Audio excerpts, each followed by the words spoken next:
മറ്റൊരു കാരണം, പല ആളുകളും ഫോണിൽ വിളിച്ചിട്ട് ഈ കേസിനെ പറ്റിയുള്ള ഒരുപാട് എക്സ്പ്ലനേഷൻ ചോദിക്കുന്നു. എല്ലാവരോടും അത് പറയാൻ വലിയ പ്രയാസമാണ്.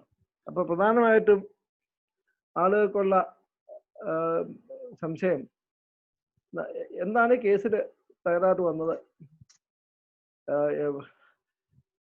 അവർക്ക് റെസ്റ്റഡി കയറ്റാവുന്ന കൺസെപ്റ്റ് മനസ്സിലാക്കുന്നതിനുള്ള അപകടം അതിൽ വന്ന തെറ്റാണ്, അത് അവർക്ക് മനസ്സിലാവുന്നു. അപ്പോൾ അത് കറക്റ്റ് ചെയ്യാനുള്ള മെക്കാനിസം എന്താണ്? അപ്പോൾ പിന്നെ പല ആളുകൾക്കും എന്താണ് ഈ റെസ്റ്റഡി കയറ്റ, എന്താണ് തകരാറ് എന്ന് മനസ്സിലായിട്ടുമില്ല. അപ്പൊ ഇതിനെപ്പറ്റി ഒരു പൊതുവായിട്ട് ചോദിച്ചു കഴിഞ്ഞാൽ ഒരാളോട് പറയുന്നതിന് പകരം ഒരു സമൂഹത്തിലാണെങ്കിൽ എല്ലാവരോടും പറയാനോ. അപ്പൊ അത് ഡീൽ ചെയ്യാൻ ഉദ്ദേശിക്കുന്നു. പിന്നെ രണ്ടാമത്, ഈ മുളന്തുരുത്തി കേസിനെ പറ്റി പ്രത്യേകിച്ചും ആ കേസിന്റെ നടത്തിപ്പിലുണ്ടായിട്ടുള്ള ബുദ്ധിമുട്ട്. അപ്പൊ ഞാൻ ആദ്യം മുളന്തുരുത്തി കേസിനെ പറ്റിയുള്ള എന്ത് സംഭവിച്ചു എന്ന് തുടങ്ങാം. മുളന്തുരുത്തി കേസിനകത്ത് എൻ്റെ അടുത്ത് 14-ാം തീയതി രാത്രി 10:30 മണിക്കാണ് എന്നെ എൻഗേജ് ചെയ്യുന്നത്. 10:30 മണിക്ക് 17-ാം തീയതി രാവിലെ 10:15 കേസ് പോസ്റ്റ് ചെയ്തിരിക്കുകയാണ്.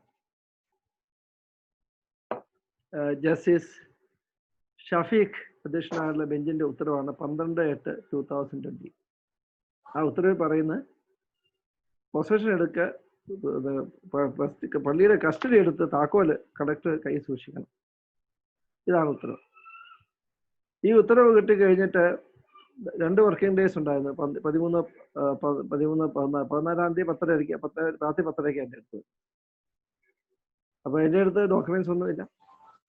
ഞാൻ രാത്രി ഉറക്കം വെച്ച് റിറ്റ് പെറ്റീഷൻ തയ്യാറാക്കി, ഒരു റിവ്യൂ പെറ്റീഷൻ തയ്യാറാക്കി, സ്പെഷ്യലി പെറ്റീഷൻ തയ്യാറാക്കി.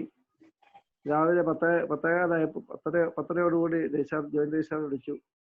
അത്യാവശ്യമായിട്ട് ബെഞ്ച് കോൺസ്റ്റിറ്റ്യൂട്ട് ചെയ്യണം, വിഷയങ്ങൾ ധരിപ്പിച്ചു. എല്ലാ രേഖാമൂലം ലെറ്ററിൽ എഴുതി കൊടുത്തു. ജോയിന്റ് രജിസ്ട്രാർ കുറച്ച് കഴിഞ്ഞ് തിരിച്ചു വിളിച്ച് പറഞ്ഞു, ജസ്റ്റിസ് ഷഫീഖ് അദ്ദേഹമായിട്ട് സംസാരിച്ചു, തിങ്കളാഴ്ച കേൾക്കാമെന്ന് പറഞ്ഞു.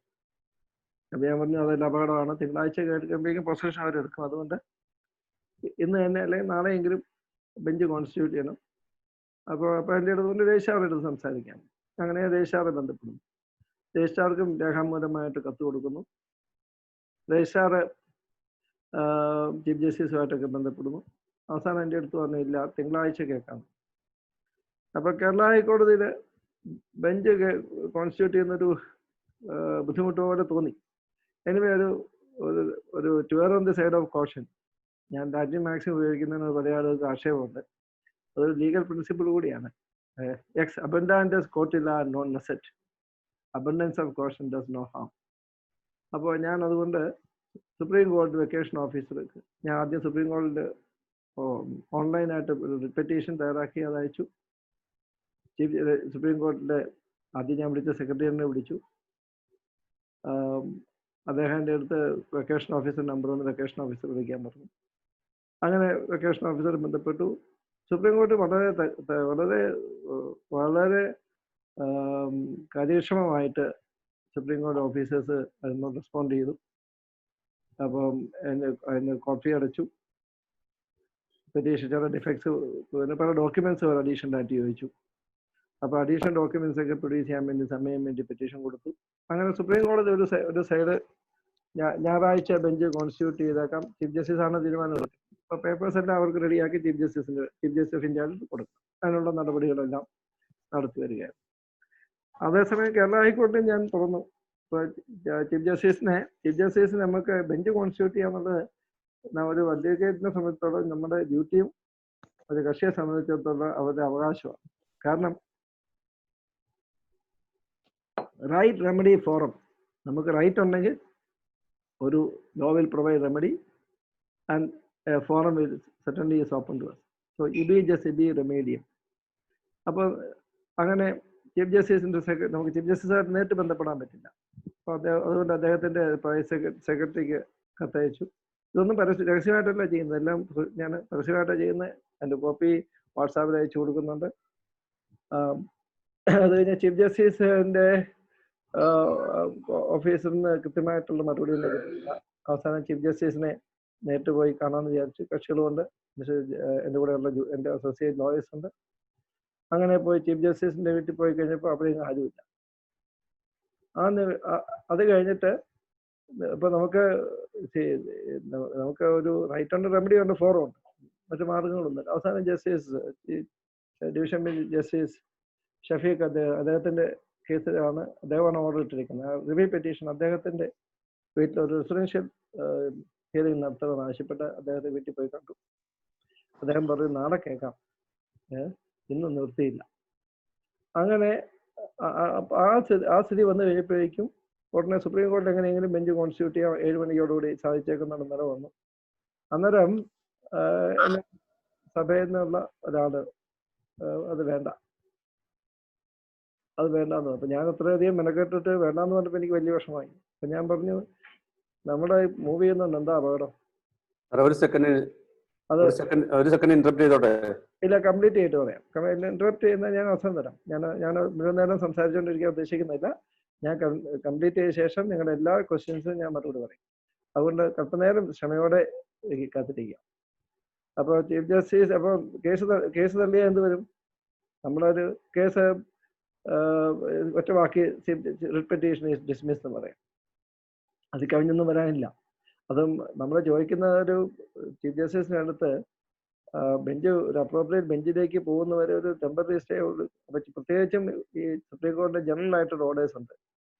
31 ഓഗസ്റ്റ് വരെ ഒരു വിധത്തിലുള്ള ഡിസ്പോസിഷനും റിക്കവറി ഒന്നും പാടില്ല, കോവിഡുമായിട്ട് ബന്ധപ്പെട്ട്. അപ്പോൾ അത് ബെഞ്ച് ശ്രദ്ധയിൽ കൊണ്ടുവരാം. നമ്മൾ ഓർഡർ കിട്ടണം നിർബന്ധമില്ല, അതെല്ലാം കോടതിയാണ് തീരുമാനിക്കുന്നത് ഓർഡർ കൊടുക്കണം. പക്ഷെ കേസ് ബെഞ്ച് വരുത്താനും നമുക്ക് ചെയ്യാവുന്ന ചെയ്യുക, അതാണ് മാത്രമേ നമ്മുടെ മുന്നിലുള്ളൂ. അപ്പോൾ അങ്ങനെ എന്നോട് അത് വേണ്ട, അത് അപകടമാണ്. അപ്പൊ ഞാൻ പറഞ്ഞു, ഒരു പ്രത്യേകിച്ച് ദോഷമൊന്നും വരാനില്ല, നമ്മളിത് ചെയ്തില്ലെങ്കിൽ പൊസഷൻ നമ്മുടെ അടുത്ത് പോകും. പള്ളി ഒരു കളക്ടർ പൊസഷൻ എടുത്ത് ആ പൊസഷൻ ഒരിക്കൽ പോയാൽ പിന്നെ കിട്ടാൻ വലിയ പ്രയാസമാണ്. അപ്പൊ നമ്മുടെ CPC റെസ്റ്റിറ്റ്യൂഷൻ എന്ന് പറഞ്ഞ സെക്ഷൻ 144 ഓഫ് ദി CPC, അത് കൃഷ്ണയർ പോലും പറഞ്ഞാൽ അത് സൊല്ലി ഇൻ ബുക്സ്, റിയാലിറ്റി ഇല്ല. Possession once lost is lost forever. ഇതാണ് അതിന്റെ ബുദ്ധിമുട്ട്. അതുകൊണ്ട് പൊസഷൻ ഏത് വിധത്തിലും പോകാതെ നോക്കണം. അവസാനം പിന്നെ എനിക്ക് എന്താ ചെയ്യാൻ പറ്റുക? എനിക്ക് ചീഫ് മിനിസ്റ്ററെ വിളിച്ചു, DGP വിളിച്ചു, കളക്ടറെ വിളിച്ചു. അവരെല്ലാവരും പറഞ്ഞ നല്ല രീതിയിലാണ് റിപ്ലൈ ചെയ്ത്. അപ്പൊ ഇതിനെല്ലാം എൻ്റെ ഫോണിനകത്ത് റെക്കോർഡിംഗ് സിസ്റ്റം ഉണ്ട്, അതുകൊണ്ട് എല്ലാ വിവരങ്ങളും എനിക്ക് കയ്യിലുണ്ട്. അപ്പൊ ഒരുപക്ഷെ ചീഫ് കളക്ടർ DGP പറഞ്ഞു എല്ലാം സ്റ്റേറ്റ് അറ്റോർണി വരെ പറയുന്ന അനുസരിച്ചാണ് ചെയ്യുക. അവരോട് സംസാരിക്കട്ടെ. കളക്ടർ അത് തന്നെ പറഞ്ഞു. അപ്പൊ കിടക്കാൻ പോകുന്നതിന് മുമ്പ് പൊസഷൻ നഷ്ടപ്പെട്ടില്ല എന്നൊരു ധാരണ, ഒരു ചെറിയ പ്രതീക്ഷ എനിക്കുണ്ടായിരുന്നു. അത് കഴിഞ്ഞ് 4 മണിയായപ്പോൾ 5 മണിയായപ്പോൾ പോലീസ് പൊസഷൻ എടുത്തു വന്നു. അപ്പം അവിടെ പള്ളിയിൽ നിന്നും ഉള്ള ട്രസ്റ്റിമാരും മറ്റുള്ളവരെല്ലാം പറഞ്ഞു, ഇതാ ഞങ്ങളുടെ വിശ്വാസികൾ ഒരു കേസ് കൊടുത്തിട്ടുണ്ട്, അത് 10-കാലിന് വരും, അതുവരെ പൊസഷൻ എടുക്കരുത്. അങ്ങനെ അത് പക്ഷെ പോലീസ് കൂട്ടാക്കിയില്ല. 17-ാം തീയതി രാവിലെ കേസ് വന്നു. അപ്പൊ ഞാൻ പറഞ്ഞു, അപ്പം എനിക്ക് 14-ാം തീയതി എൻ്റെ അടുത്ത് വരുമ്പോൾ ഞാൻ പറയുന്നു, നമുക്ക് തേർഡ് പാർട്ടീസിന്റെ പെറ്റീഷൻ ഇമ്മീഡിയറ്റ് ആയിട്ട് കൊടുക്കാം. അത് പക്ഷേ ട്രസ്റ്റീസിന്റെ പെറ്റീഷൻ കൊടുക്കണം. കാരണം ട്രസ്റ്റീസ് ആണ്, അവർക്കാണ് തേർഡ് പാർട്ടീസിന് ലീവ് ഗ്രാൻഡ് ചെയ്താൽ മാത്രമേ കോടതി ടെക്നിക്കലായിട്ട് ലീവ് ഗ്രാൻഡ് ചെയ്താലേ അവർക്ക് റിവ്യൂ നിൽക്കത്തുള്ളൂ, നമ്പർ എടുത്തുള്ളൂ. അപ്പൊ അതുകൊണ്ട് ട്രസ്റ്റീസ് ആണ് അതിന് അപ്രോപ്രിയേറ്റ് ആണ് സ്റ്റെപ്സ് എടുക്കുന്നത്. അപ്പൊ ട്രസ്റ്റീസിന്റെ ഭാഗത്ത് ഒരുപാട് സ്റ്റെപ്സ് എടുക്കാറുണ്ട്. അതെല്ലാം കൂടി ഈ 14-ാം തീയതി രാത്രി വന്ന ശേഷം 15 അവധിയാണ്, ഇൻഡിപെൻഡൻസ് ഡേ, 16 സൺഡേ ആണ്, ഹോളിഡേ ആണ്. അതിനിടയ്ക്ക് ഇതെല്ലാം ചെയ്യാൻ കഴിയില്ല.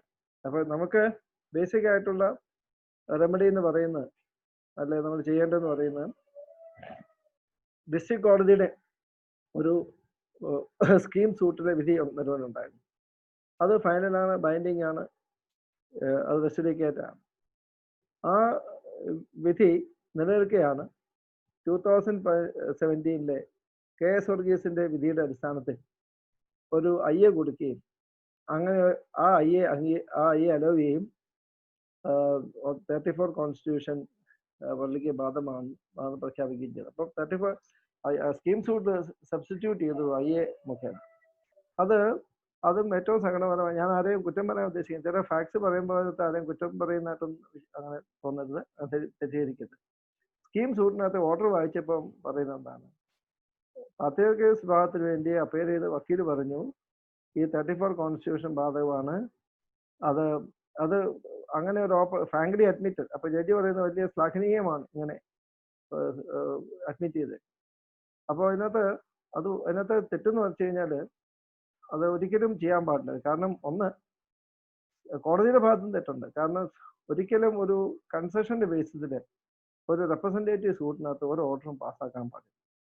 കാരണം റെപ്രസെന്റേറ്റീവ് സൂട്ട് എന്ന് വെച്ച് നമ്മളത് CPC വളരെ ക്ലിയർ ആണ്. Order 1 rule 8 rule 8 sub rule 5 rule 8 to sub rule 5 അതനുസരിച്ചിട്ട് ഒരു റെപ്രസെന്റേറ്റീവ് സൂട്ടെല്ലാം ആർക്കും ഒരു കൺസെഷനും ഒരു നടത്തുന്നവർക്ക് അങ്ങനെ കൺസീഡ് ചെയ്യാൻ അധികാരമില്ല. അങ്ങനെ എന്തെങ്കിലും കൺസെഷൻ നടത്തണമെങ്കിൽ അത് പബ്ലിക് അഡ്വർടൈസ്മെന്റ് നോട്ടീസ് ചെയ്ത് എല്ലാവർക്കും അഡ്വർടൈസ്മെന്റ് നടത്തി എല്ലാവർക്കും പറയാനുള്ള അവസരം കൊടുത്തിട്ട് വേണം ചെയ്യാം. റെപ്രസെന്റേറ്റീവ് സൂട്ട് ആയതുകൊണ്ട്. പ്രൈവറ്റ് സൂട്ട് ആണെങ്കിൽ ആർക്ക് വേണമെങ്കിലും എന്ത് വേണമെങ്കിലും ചെയ്യാം. അപ്പൊ പിന്നെ ഈ 1934 കോൺസ്റ്റിറ്റ്യൂഷൻ KS വർഗീസ് ബാധകമാണെന്നാണ് പാത്രക കേസ് വിഭാഗം വക്കീല് കൺസീഡ് ചെയ്തത്. അപ്പോൾ ഓർത്തഡോക്സുകാർ പറയുന്നതാണ് അവരുടെ കേസ്, അത് നമ്മൾ കൺസീഡ് ചെയ്യും. അപ്പൊ എന്താ ഈ KS വർഗീസ്? KS വർഗീസ് എന്ന് പറയുന്നത് 2017 ഒരു 3-4 സൂട്ടുകളിൽ ഒരുമിച്ച് കേട്ടുള്ള ഡിസിഷനാണ് സുപ്രീം കോടതി. അതിനകത്ത് പള്ളികൾ ഇൻവോൾവ് ചെയ്ത് വെച്ചിരിക്കുന്നത് ഈ കണ്ടനാട് ഡയസിസ് കീഴിലുള്ള വണ്ണത്തൂർ, കോലഞ്ചേരി ഇങ്ങനെയുള്ള പള്ളികളെ സംബന്ധിച്ചുള്ള കേസാണ്. അത് മുളന്തുരുത്തിയായിട്ട് ഒരു ബന്ധവുമില്ല, മുളന്തുരുത്തിയായിട്ട് യാതൊരു ബന്ധവുമില്ല. അപ്പം ആ കേസിലെ KS വർഗീസിലെ ജഡ്ജ്മെന്റ് എന്താണ്? KS വർഗീസിലെ ഈ സൂട്ടുകളെല്ലാം റെപ്രസെന്റേറ്റീവ് സൂട്ടുകളായിരുന്നു. റെപ്രസെന്റേറ്റീവ് സൂട്ടുകളായതുകൊണ്ട് അതിന്റെ വിധി ആ കേസിലെ കക്ഷി അല്ലാത്തവരെ ബാധിക്കും. ഇതാണ് KS വർഗീസിലെ വിധി. അപ്പം കേസിലെ കക്ഷികളല്ലാത്തവരെന്ന് വെച്ച് കഴിഞ്ഞാൽ ആ ഇടഭാഗങ്ങൾ ആരെങ്കിലും എല്ലാവരും ഉണ്ടോ അവരെല്ലാവരെയും ബാധിക്കും. ഇപ്പോൾ കോലഞ്ചേരിയിലുള്ള എല്ലാ പള്ളി ഇടഭാഗങ്ങളെയും, അല്ലെങ്കിൽ വരിക്കശ്ശേരിയോ അല്ലെങ്കിൽ മണ്ണത്തൂർ, ഈ ഇടവകളെ സംബന്ധിച്ചുള്ള എല്ലാ ഇടവകക്കാർക്കും ആ വിധി ബാധിക്കും. അതിനോട് എനിക്ക് വിയോജിപ്പില്ല. കാരണം വെച്ച് കഴിഞ്ഞാൽ അപ്പോൾ ജസ്റ്റിസ് മിശ്ര പറയുന്നു എന്തുകൊണ്ട് റെപ്രസെന്റേറ്റീവ് സൂട്ടാണ്. റെപ്രസെന്റേറ്റീവ് സൂട്ട് ആയതുകൊണ്ട് അതിന്റെ ജഡ്ജ്മെന്റ് ഇൻ റം ആണ്, കേസിലെ കക്ഷിയല്ലാത്തവരെയും ബാധിക്കും. ഇതാണ് 1995 ജഡ്ജ്മെന്റും പറയുന്നത്. റെപ്രസെന്റേറ്റീവ് സൂട്ട് ആയതുകൊണ്ട് കേസിലെ കക്ഷിയല്ലാത്തവരെ ബാധിക്കും. അവിടെ വലിയ തെറ്റുപറ്റി. ജഡ്ജ്മെന്റ് ഇൻ റം എന്ന് പറഞ്ഞു, അത് വലിയ തെറ്റായിപ്പോയി. ജഡ്ജ്മെന്റ് ഇൻ റം എന്താണ്? അത് അല്പം ഞാനൊരു ക്ലാസ് എടുക്കുന്ന പോലെ പറയുന്നതിനോട് ക്ഷമിക്കണം.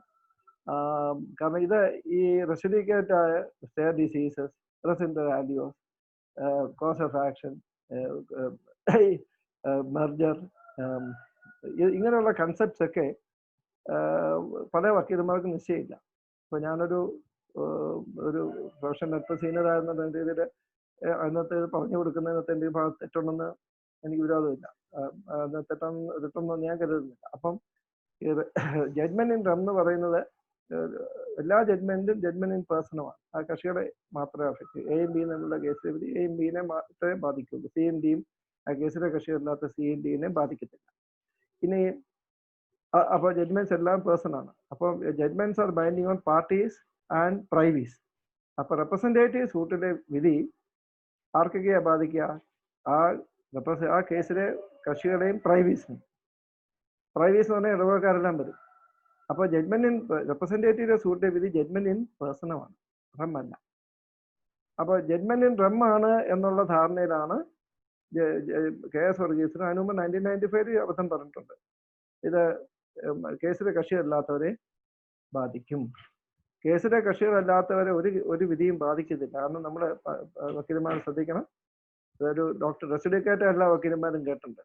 പക്ഷെ റെസിൻഡർ ആഡിയോസ് ആക്ട, ആൾട്ടോറി നൊസേറി നോൺ ഡോക്ടർ ഓഫ് റെസിൻഡർ ആഡിയോസ്, അത് വക്കീലന്മാർക്ക് പലർക്കും പരിചയമില്ല. റെസിൻഡർ ആഡിയോസ് റെസിൻ്റെ റാഡിയോസ് ആക്ട അതോറി നെസറി നോൺ ഡോക്ടർ റെസിൻ്റെ റാഡിയോസ് ഞാൻ കക്ഷിയല്ലാത്ത കേസിലെ വിധി എനിക്ക് ബാധിക്കില്ല. എയും ബിയും നമ്മളുടെ കേസിലെ വിധി സി ആൻഡ് ഡിയും മറ്റുള്ളവരെയും കക്ഷികളില്ലാത്ത മറ്റുള്ളവരെ ബാധിക്കത്തില്ല. അപ്പം കേസ് വർഗീസിൽ പറഞ്ഞു കക്ഷികളല്ലാത്തവരെല്ലാം ബാധിക്കും റെപ്രസെൻറ്റേറ്റീവ് സൂട്ട് ആയതുകൊണ്ട് ആണ് ജഡ്ജ്മെന്റ് ഇൻ റമ്മ. അപ്പൊ ജഡ്ജ്മെന്റ് ഇൻ റമ്മ എന്ന് പറഞ്ഞത് അബദ്ധമായിപ്പോയി. ജഡ്ജ്മെന്റ് ഇൻ പേഴ്സണമാണ്.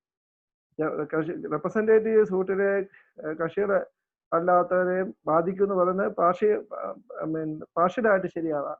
ഇടപാടുകാരെല്ലാം അത് തീർച്ചയായിട്ടും അത് ബാധിക്കും. കാരണം ആർക്കെല്ലാം കേസിൽ കക്ഷി ആ കേസിനകത്ത് ആ കോൺസെൻട്രേഷന്റെ ഭാഗമാണോ, അവിടെ കണ്ടസ്റ്റ് ചെയ്യാൻ അവസരമുണ്ടോ, അവകാശം ഉണ്ടായിരുന്നോ, അവർക്ക് എല്ലാവർക്കും അത് ബാധകമാണ്.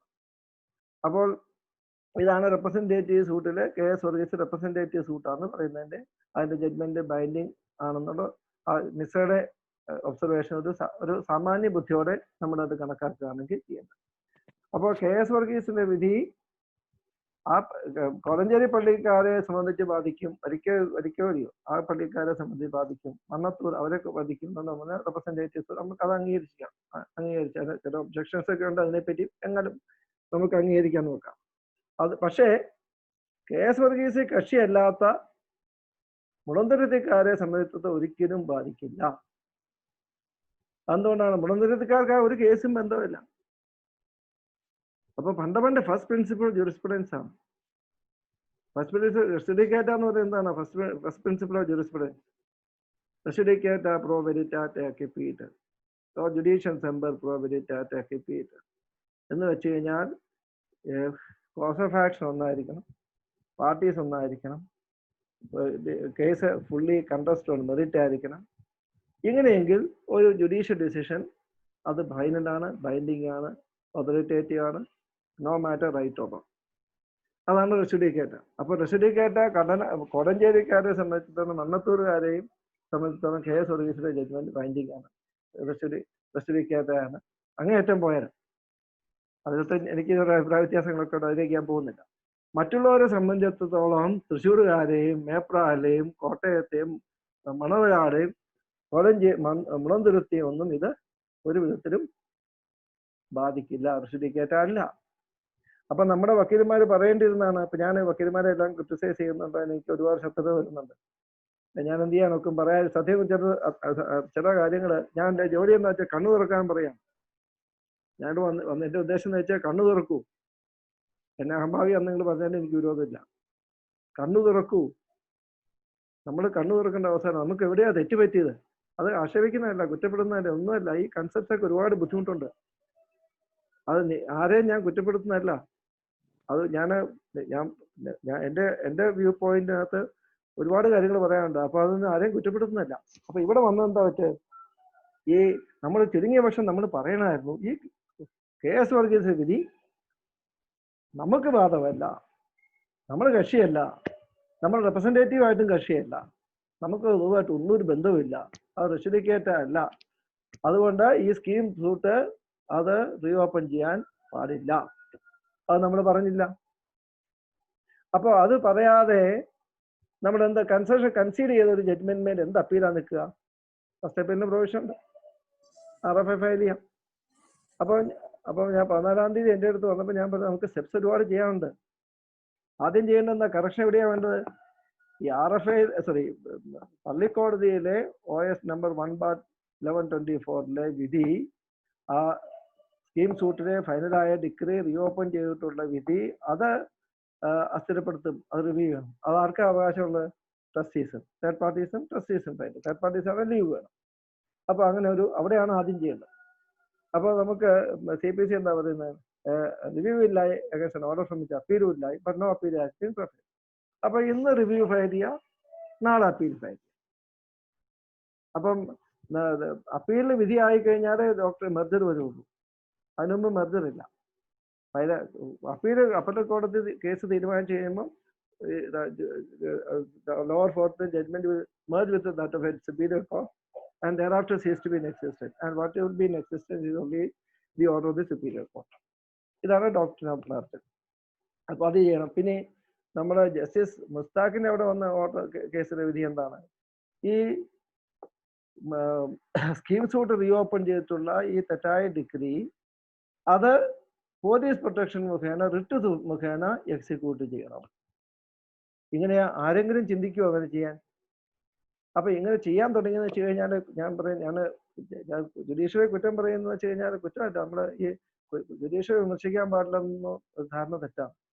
അത് ഇത് നമുക്ക് ജനാധിപത്യത്തിന്റെ അടിസ്ഥാനം തന്നെ റൈറ്റ് ടു ഡിസെന്റ് ആണ്. അപ്പോൾ ഞാൻ നമ്മൾ Roman സിനീക്ക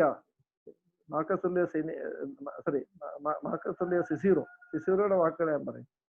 Di fide officio judicis, non resi Peter questio, licentia, saeves error judicis, saeve facti. So, di fide officio judicis, about the integrity and honesty of a judge, no questions can be raised. But about his knowledge, sentia is knowledge. Saeve facti, about his knowledge, about his correctness of his decision on facts and law can always be questioned. അപ്പം ഇത് ഇന്നലെ ഒന്ന് Marcus സിസീറോ ജീവിച്ചത് BC-യിലാണ്. അപ്പോൾ നമുക്ക് കോടതി വിധികളെ വിമർശിക്കാനുള്ള അധികാരം എല്ലാ കാലത്തും. കോടതി വിധികൾ വിമർശിക്കണം. നമുക്ക് അധികാരം വിമർശിക്കുന്ന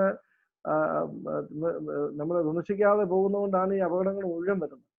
അപ്പോൾ ഈ ഒരു സുപ്രീം കോടതിയുടെ വിധിയും എക്സിക്യൂട്ട് എവിടെയാ ഏത് നമ്മുടെ അതിന്റെ ട്രയൽ കോഡാണ് എക്സിക്യൂട്ട് ചെയ്യുന്നത്, എക്സിക്യൂഷൻ കോഡാണ്.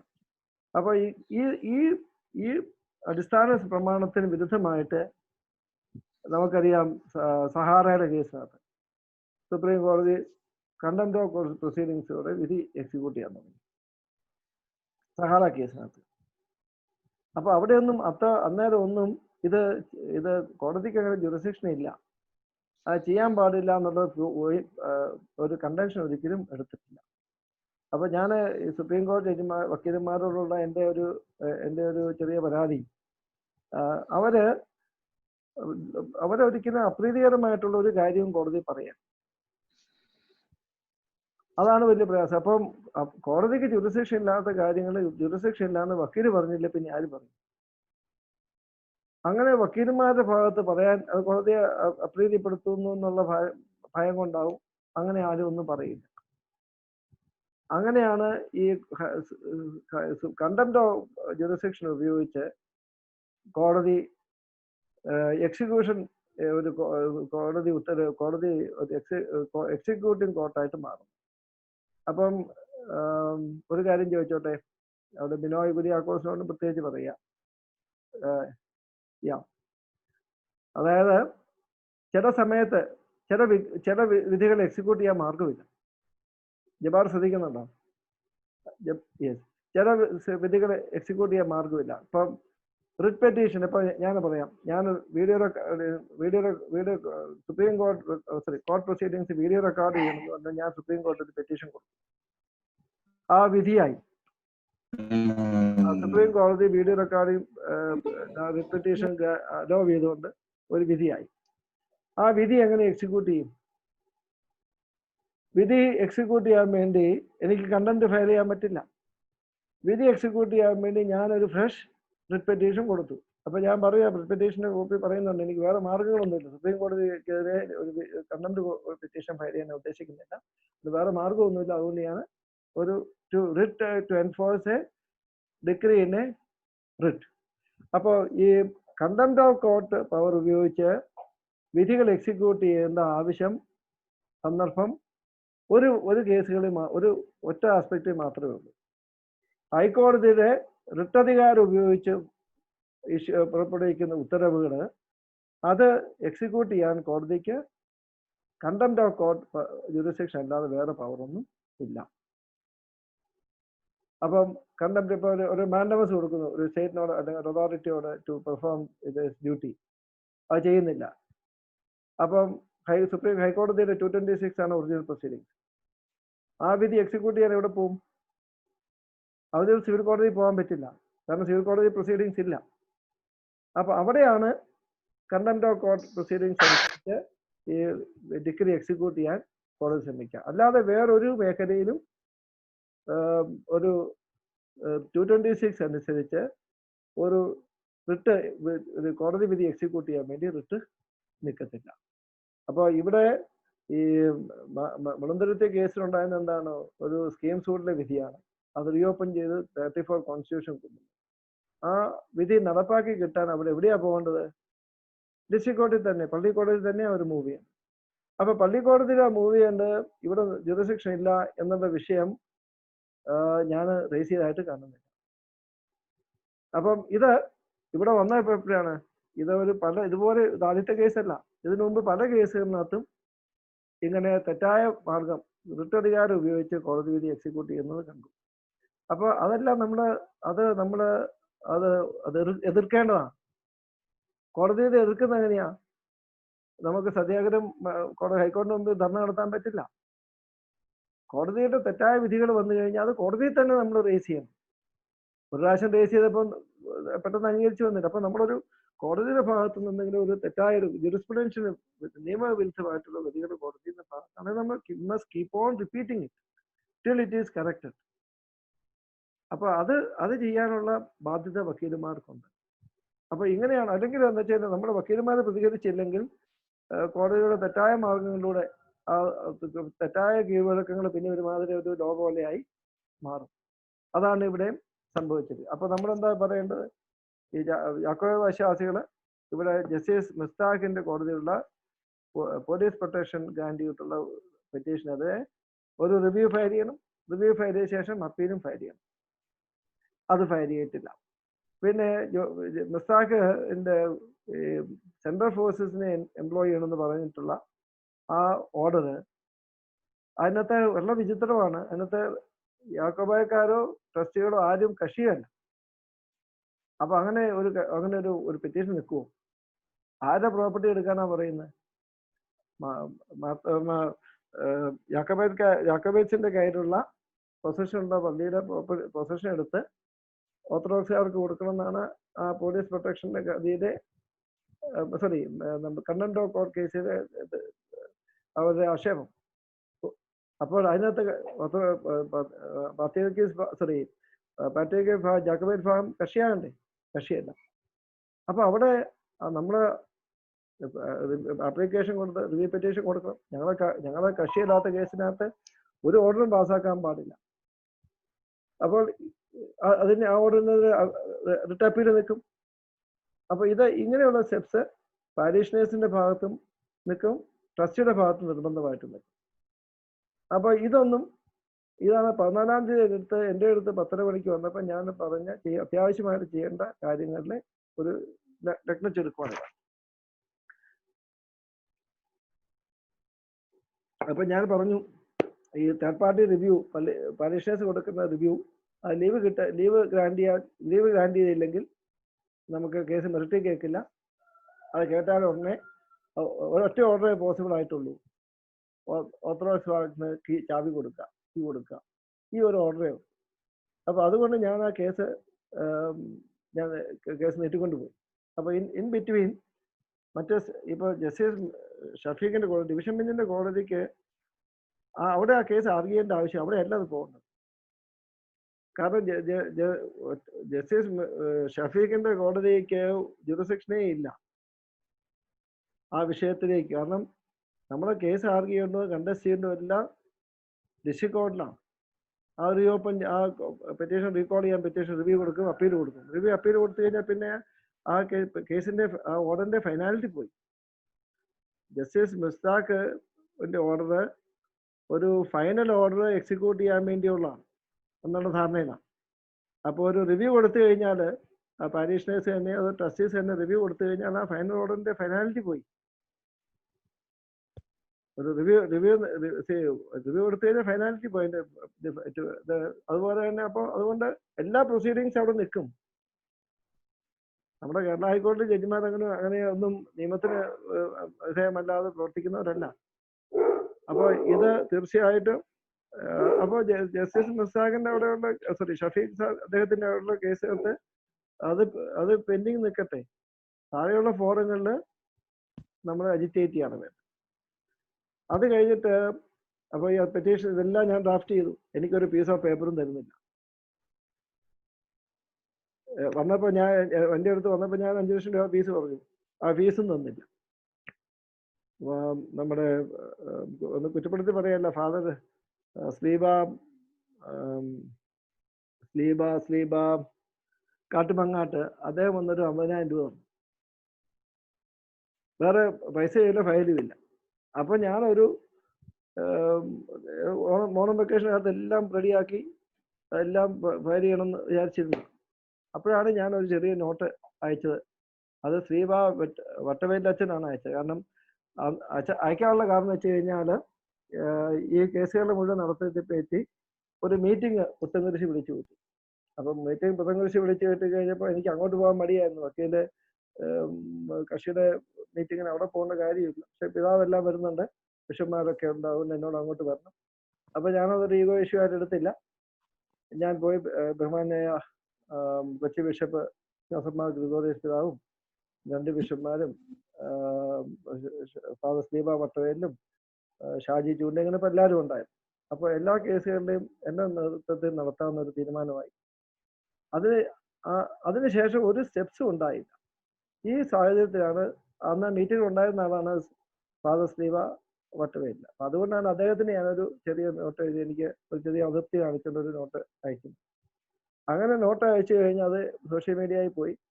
ഇവിടുന്ന് എന്നെ അറ്റാക്ക് ചെയ്യാൻ തുടങ്ങി. അപ്പൊ എനിക്ക് എന്റെ പൊസിഷൻ എനിക്കൊന്നും മറച്ചു വയ്ക്കാനില്ല, എനിക്ക് മിണ്ടാതിരിക്കേണ്ട ആവശ്യമില്ല. അതുകൊണ്ട് ഞാൻ തിരിച്ച് മറുപടി പറഞ്ഞു. അപ്പോൾ 16 അത് കഴിഞ്ഞിട്ടുള്ള ആക്ഷേപം എന്ന് വെച്ച് കഴിഞ്ഞാൽ ഞാൻ ചെയ്തതിനൊന്നും യാതൊരു അംഗീകാരവും ഇല്ല. സെപ്റ്റംബർ 14-ാം തീയതിയാണ് എൻ്റെ സ്നേഹിതൻ അഡ്വക്കേറ്റ് കർണാരൻ, അദ്ദേഹം കോടതി വരുന്നു. അപ്പൊ അവിടെ അവർ ഇതുവരെ കക്ഷികളോ അവരുടെ പെറ്റീഷനൊന്നുമില്ല. അപ്പൊ പറഞ്ഞു സുപ്രീം കോടതി ഒരു SLP ഫയൽ ചെയ്തിട്ടുണ്ട്. SLP ഫയൽ ചെയ്തിട്ടുണ്ട്, 10 ദിവസത്തേക്ക് വരും. അന്നൊന്നും ഓർഡറൊന്നും പറഞ്ഞു, 2 ദിവസം കഴിഞ്ഞ് മാറ്റി ചെയ്തു. പിന്നെ 16-ാം തീയതി വന്നു കഴിഞ്ഞപ്പോൾ പറഞ്ഞു SLP ഇങ്ങനെ നമ്പർ കിട്ടിയിട്ടുണ്ട്, നമ്പർ ആയിട്ടുണ്ട്, 10 ദിവസം ഒരു 2 ആഴ്ചത്തേക്ക് മാറ്റണം. അപ്പൊ ഞാൻ പറഞ്ഞു 1 മാസത്തേക്ക് മാറ്റി, എന്താ ധൃതി, 1 മാസത്തേക്ക് മാറ്റുക. അത് കഴിഞ്ഞിട്ട് ഈ പിറ്റേ ദിവസം ഇറങ്ങി സോഷ്യൽ മീഡിയ എല്ലാം എന്നെ ചെയ്ത് വിളിക്കുക.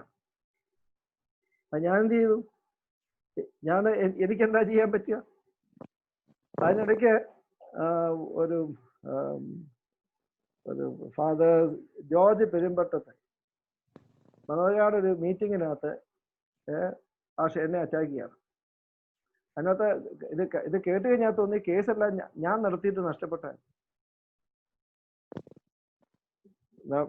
നമ്മുടെ കട്ടച്ചിറ കേസിനകത്ത് SLP തള്ളി, റിവ്യൂ കേൾക്കാതെ തള്ളി, ക്യൂരേറ്റീവ് തള്ളി, ഇതെല്ലാം ചർച്ച നടത്തിയതാണ്. അതിനുശേഷമാണ് ഇവർ എൻ്റെ അടുത്ത് വരുന്നത്. അത് എൻ്റെ അടുത്ത് വരാനുള്ള കാരണം വെച്ച് കഴിഞ്ഞാൽ ശബരിമല കേസിനകത്ത് ഞാൻ ഇന്റർവ്യൂ ചെയ്തുകൊണ്ടാണ്. അവർ പറയുന്നത് ഞാൻ ബഹളം വെച്ചിട്ടാണ്. ബഹളം വെച്ചുകൊണ്ട് മാത്രമാണ് അന്ന് ഓപ്പൺ കോടതി കേൾക്കാമെന്ന് സമ്മതിച്ചത്. സുപ്രീം കോടതിയിൽ ഒരു ഇത്രയും എതിർവാക്കി എന്താ പറയുന്ന നമ്മുടെ ഒരു എന്താ പറയുക പ്രയോഗം പറയാ, തിരുവായ്ക്ക് എതിർവായി ഇല്ലാത്തൊരവസ്ഥയാണ് സുപ്രീം കോടതിയിൽ. അപ്പം ഈ ശബരിമല കേസ് ഇപ്പൊ എനിക്ക് കട്ടച്ചിറക്കാർ വന്നപ്പോൾ എനിക്ക് എപ്പോഴേ അതിനകത്തുള്ള എന്താ തകരാറ് വന്നതെന്നുള്ള എപ്പോഴേ ബോധ്യമായി. കാരണം വെച്ച് കഴിഞ്ഞാൽ എന്താ, ശബരിമല കേസിനകത്തും ഈ ഫെയ്ത്തിലാണ് അവർ ഇന്റർഫിയർ ചെയ്തത്. അപ്പൊ നമ്മളത് ഇതെവിടെ വെച്ച് കഴിഞ്ഞാൽ ഞാൻ പറഞ്ഞ ജുറിസ്പ്രുഡൻസ്, ചെറിയ ജുറിസ്പ്രുഡൻസിനെ പറ്റി നല്ല ധാരണയില്ലെങ്കിൽ പലപ്പോഴും വലിയ അപകടങ്ങൾ. അതുകൊണ്ടാണ് ഞാൻ ബേസിക് കൺസെപ്റ്റ്സ് ഒക്കെ ഉള്ള നിർബന്ധമായിട്ട് ലോയേഴ്സ് പഠിക്കണം എന്ന് പറയുന്നത്. അപ്പൊ എന്താണ് ഈ cause of action? Cause of action എന്ന് പറഞ്ഞാൽ ഡിസ്പ്യൂട്ട് എവിഡൻസ്. അത് when it's subjected to adjudication, it transforms into something else. നമ്മളൊരു ലാറ്റിനെ പറയും ട്രാൻസിറ്റ് ഇൻ റെം ജുഡിക്കാറ്റം. So a cause of action which is a disputed evidence transform into a superior evidence or incontrovertible, or Chief Justice Edward Cockന്റെ വാക്കുകൾ പറയുകയാണെങ്കിൽ uncontrollable validity or validity. അതാണ് cause of action transformed into a decree of a court and ceased to be in existence, it having been merged with the decree of a court. അപ്പൊ cos of action എന്ന് പറയുന്നത് dispute evidence ആണ്. അപ്പൊ കോടതിയുടെ ജോലി എന്ന് പറഞ്ഞു കഴിഞ്ഞാൽ to find out the truth based on evidence. അപ്പൊ ഫെയ്ത്ത് എന്ന് പറയുന്നത് ഒരു എവിഡൻസിന്റെ ബേസ് ചെയ്ത് എസ്റ്റാബ്ലിഷ് ചെയ്യേണ്ട കാര്യമുണ്ട്. അപ്പൊ ശബരിമലയില് വൈദ്യുതി കോൺസ്റ്റിറ്റ്യൂഷൻ ബെഞ്ച് ഡിസൈഡ് ചെയ്തത് എന്താണ്? ഈ ഫെയ്ത്തിന്മേലാണ് ഡിസൈഡ് ചെയ്തത്. ആ ഫെയ്ത്ത് അൺറീസണബിൾ ആണ് എന്ന് പറഞ്ഞു. ഫെയ്ത്ത് അൺറീസണബിൾ ആയിരിക്കും, പക്ഷെ ഒരു കോടതിക്കും അങ്ങനെ പറയാൻ അധികാരമില്ല. ആർക്കെന്തെങ്കിലും എന്തെങ്കിലും അധികാരം ഉണ്ടെങ്കിൽ അത് ലെജിസ്ലേച്ചർക്ക്. അപ്പൊ ഫെയ്ത്തിനെ സംബന്ധിച്ചിടത്തോളം ഇപ്പോൾ ശബരിമല ഉണ്ടായത് എന്താണ്? ഒരു ഭാഗം ആളുകൾ പറയുന്നു, മജോറിറ്റി പറയുന്നു, that is the restriction of the entry of woman is the order of the Lord Ayyappa. മറ്റൊരു ഭാഗം പറയുന്നു അതെല്ലാം വെറും കൺസർവേറ്റീവ്സുമാണ്, ആന്റി വുമൻ ആറ്റിറ്റ്യൂഡാണ്, അതിനകത്തൊന്നും ഒരു സത്യമില്ല. അപ്പം ഇത് സത്യമുണ്ടോ ശരിയാണോ എന്ന് തീരുമാനിക്കാൻ കോടതിക്ക് അധികാരമില്ല. അതുകൊണ്ടാണ് ഫെയ്ത്തിനെ പറ്റിയുള്ള ഒരു കാര്യവും ഒരു അഡ്ജുഡിക്കേറ്റ് ചെയ്യാൻ കോടതിക്ക് അധികാരമില്ല. അപ്പൊ ശബരിമല നമ്മുടെ രാജ്യത്ത് നടക്കുന്നത് വെച്ച് കഴിഞ്ഞാൽ ഇവിടെ എന്ത് കാര്യം വന്നാലും കോടതിക്ക് എല്ലാത്തിനും അധികാരമുണ്ട്. എല്ലാ കാര്യങ്ങൾക്കും അധികാരമുണ്ട് കോടതിക്ക്. അതാണ് നമ്മുടെ സങ്കല്പം. നീറ്റ് പരീക്ഷ എന്ന് നടത്തുന്നത് കോടതി എല്ലാ കാര്യങ്ങൾക്കും കോടതിക്ക് ജുറിസ്ഡിക്ഷൻ എന്നുള്ള ധാരണ വിശ്വസിക്കുന്ന ആളാണ് നമ്മുടെ രാജ്യം. അത് വളരെ അൺഫോർച്ചുനേറ്റ് ആണ്. കോടതിക്ക് ഒരു കോടതിയുടെ അധികാരം എഴുതി നിങ്ങൾ ആരുവരെ തന്നെ വിമർശിച്ചോളൂ, എനിക്ക് എൻ്റെ ധാരണ വളരെ വ്യക്തമാണ്. Court can only examine Liz. എന്തെങ്കിലും ലിസ് എന്ന് പറയുന്ന കാര്യങ്ങൾ മാത്രം. Liz means what? assertion of a right, denial of the same by the other party, and therefore they need to find out the truth, and which can be possible only when parties are afforded an opportunity to adduce evidence in support of their support and as against. So to adduce evidence in support of their case and to contradict evidence which is appearing against them, then allowing the parties an opportunity to address the court on questions of fact and law. ഇതാണ് litigation Liz, LIS Liz. ഇത് കവിഞ്ഞിട്ടുള്ള ഒരു കാര്യത്തിനും കോടതിക്ക് അവകാശമില്ല. ഇപ്പൊ നമ്മൾ suo motu PIL ഇതൊക്കെ കോടതിക്ക് അധികാരമുള്ള കാര്യങ്ങളൊന്നുമല്ല, അതല്ല എക്സിക്യൂട്ടീവിന്റെ കാര്യങ്ങളാണ്. സുവോമോട്ടോ PIL എന്ന് വെച്ചാൽ ഒരു കേസിനകത്ത് ആരൊക്കെ 3 പാർട്ടീസ് ഉള്ളത്? ബേസിക് ജൂറിസ്പ്രുഡൻസ് പറയുന്നത്, ക്ഷമിക്കണം, ആക്ടർ, ജുഡക്സ്, റിയസ്.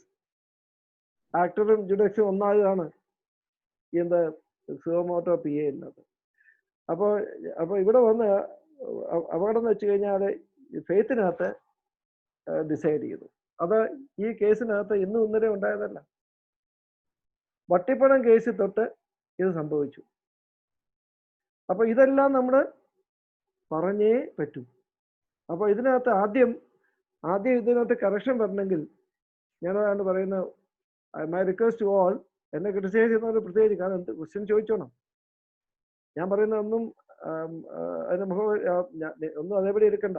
ഞാൻ പറയുന്ന കാര്യങ്ങൾക്ക് നിങ്ങൾക്ക് യുക്തമായിട്ടുള്ള ചോദ്യങ്ങൾ ചോദിച്ചോണം, തർക്കിച്ചോണം. ശരിയെങ്കിൽ അംഗീകരിക്കാം, നിങ്ങൾ പറയുന്നത് ശരിയെങ്കിൽ ഞാൻ അംഗീകരിക്കാൻ തയ്യാറാണ്.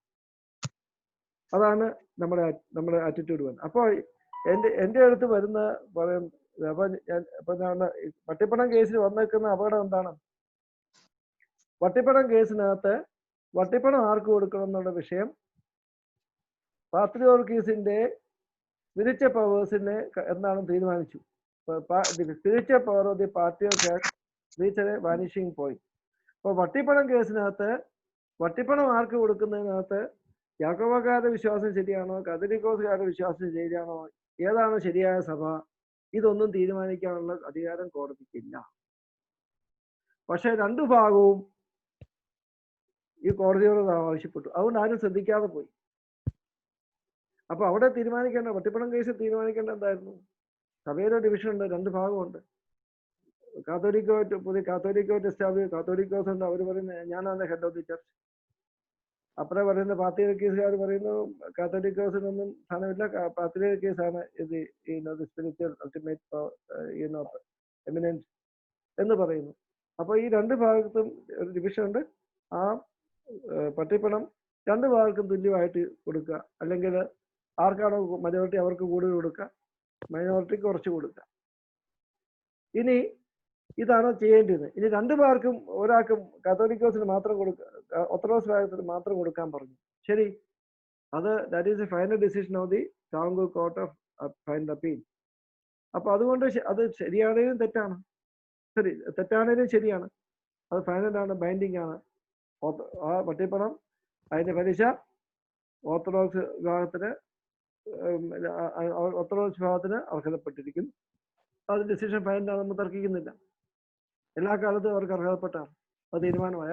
പട്ടിപ്പണം കേസിലത്തെ പട്ടിപ്പണം ആർക്ക് കൊടുക്കണം എന്നുള്ള കാര്യം തീരുമാനിച്ചു. അതിനെപ്പറ്റി ഇനി ഒരു വിവാദവും പാടില്ല. പക്ഷേ നമ്മുടെ സമുദായ കേസിൽ വന്ന പ്രശ്നം, ഈ സമുദായ കേസ് പട്ടിപ്പണം കേസിനകത്തെ വിധി സമുദായ കേസിനകത്ത് റെസ്റ്റിഡിക്കേറ്റാണെന്ന് പറഞ്ഞു. അവിടെയാണ് തെറ്റ്. അപ്പോൾ അതാണ് ഇപ്പോൾ ഇവിടെ അല്പം ബുദ്ധിമുട്ടുള്ള ഒരു മേഖലയാണ് ഇവിടെ ഒരു കേസ്, ഒരു എയും ബിയും തമ്മിലുള്ള കേസിനകത്തെ വിധി ഞാൻ എപ്പോഴും പറയുന്ന ഉദാഹരണമാണ് ആടും പട്ടിയും. 5 പേരുള്ള കോൺസ്റ്റിറ്റ്യൂഷൻ ബെഞ്ച് പറയാണ് ഇന്ന് dispute between A and B, എയും ബിയും തമ്മിലുള്ള തർക്കത്തിൽ ആട് പട്ടിയാണെന്ന് പറയാം. അതിനകത്ത് കാരണങ്ങൾ പറഞ്ഞു. ആടിന് 2 കണ്ണുണ്ട്, പട്ടിക്ക് 2 കണ്ണുണ്ട്, 2 ചെവി, ആടിനുണ്ട്, പട്ടിക്ക് 2 ചെവിയുണ്ട്, ആടിന് 4 കാലുണ്ട്, പട്ടിക്ക് 4 കാലുണ്ട്, ആടിന് വാലുണ്ട്, പട്ടിക്ക് വാലുണ്ട്, അതുകൊണ്ട് ആട് പട്ടിയാണെന്ന്.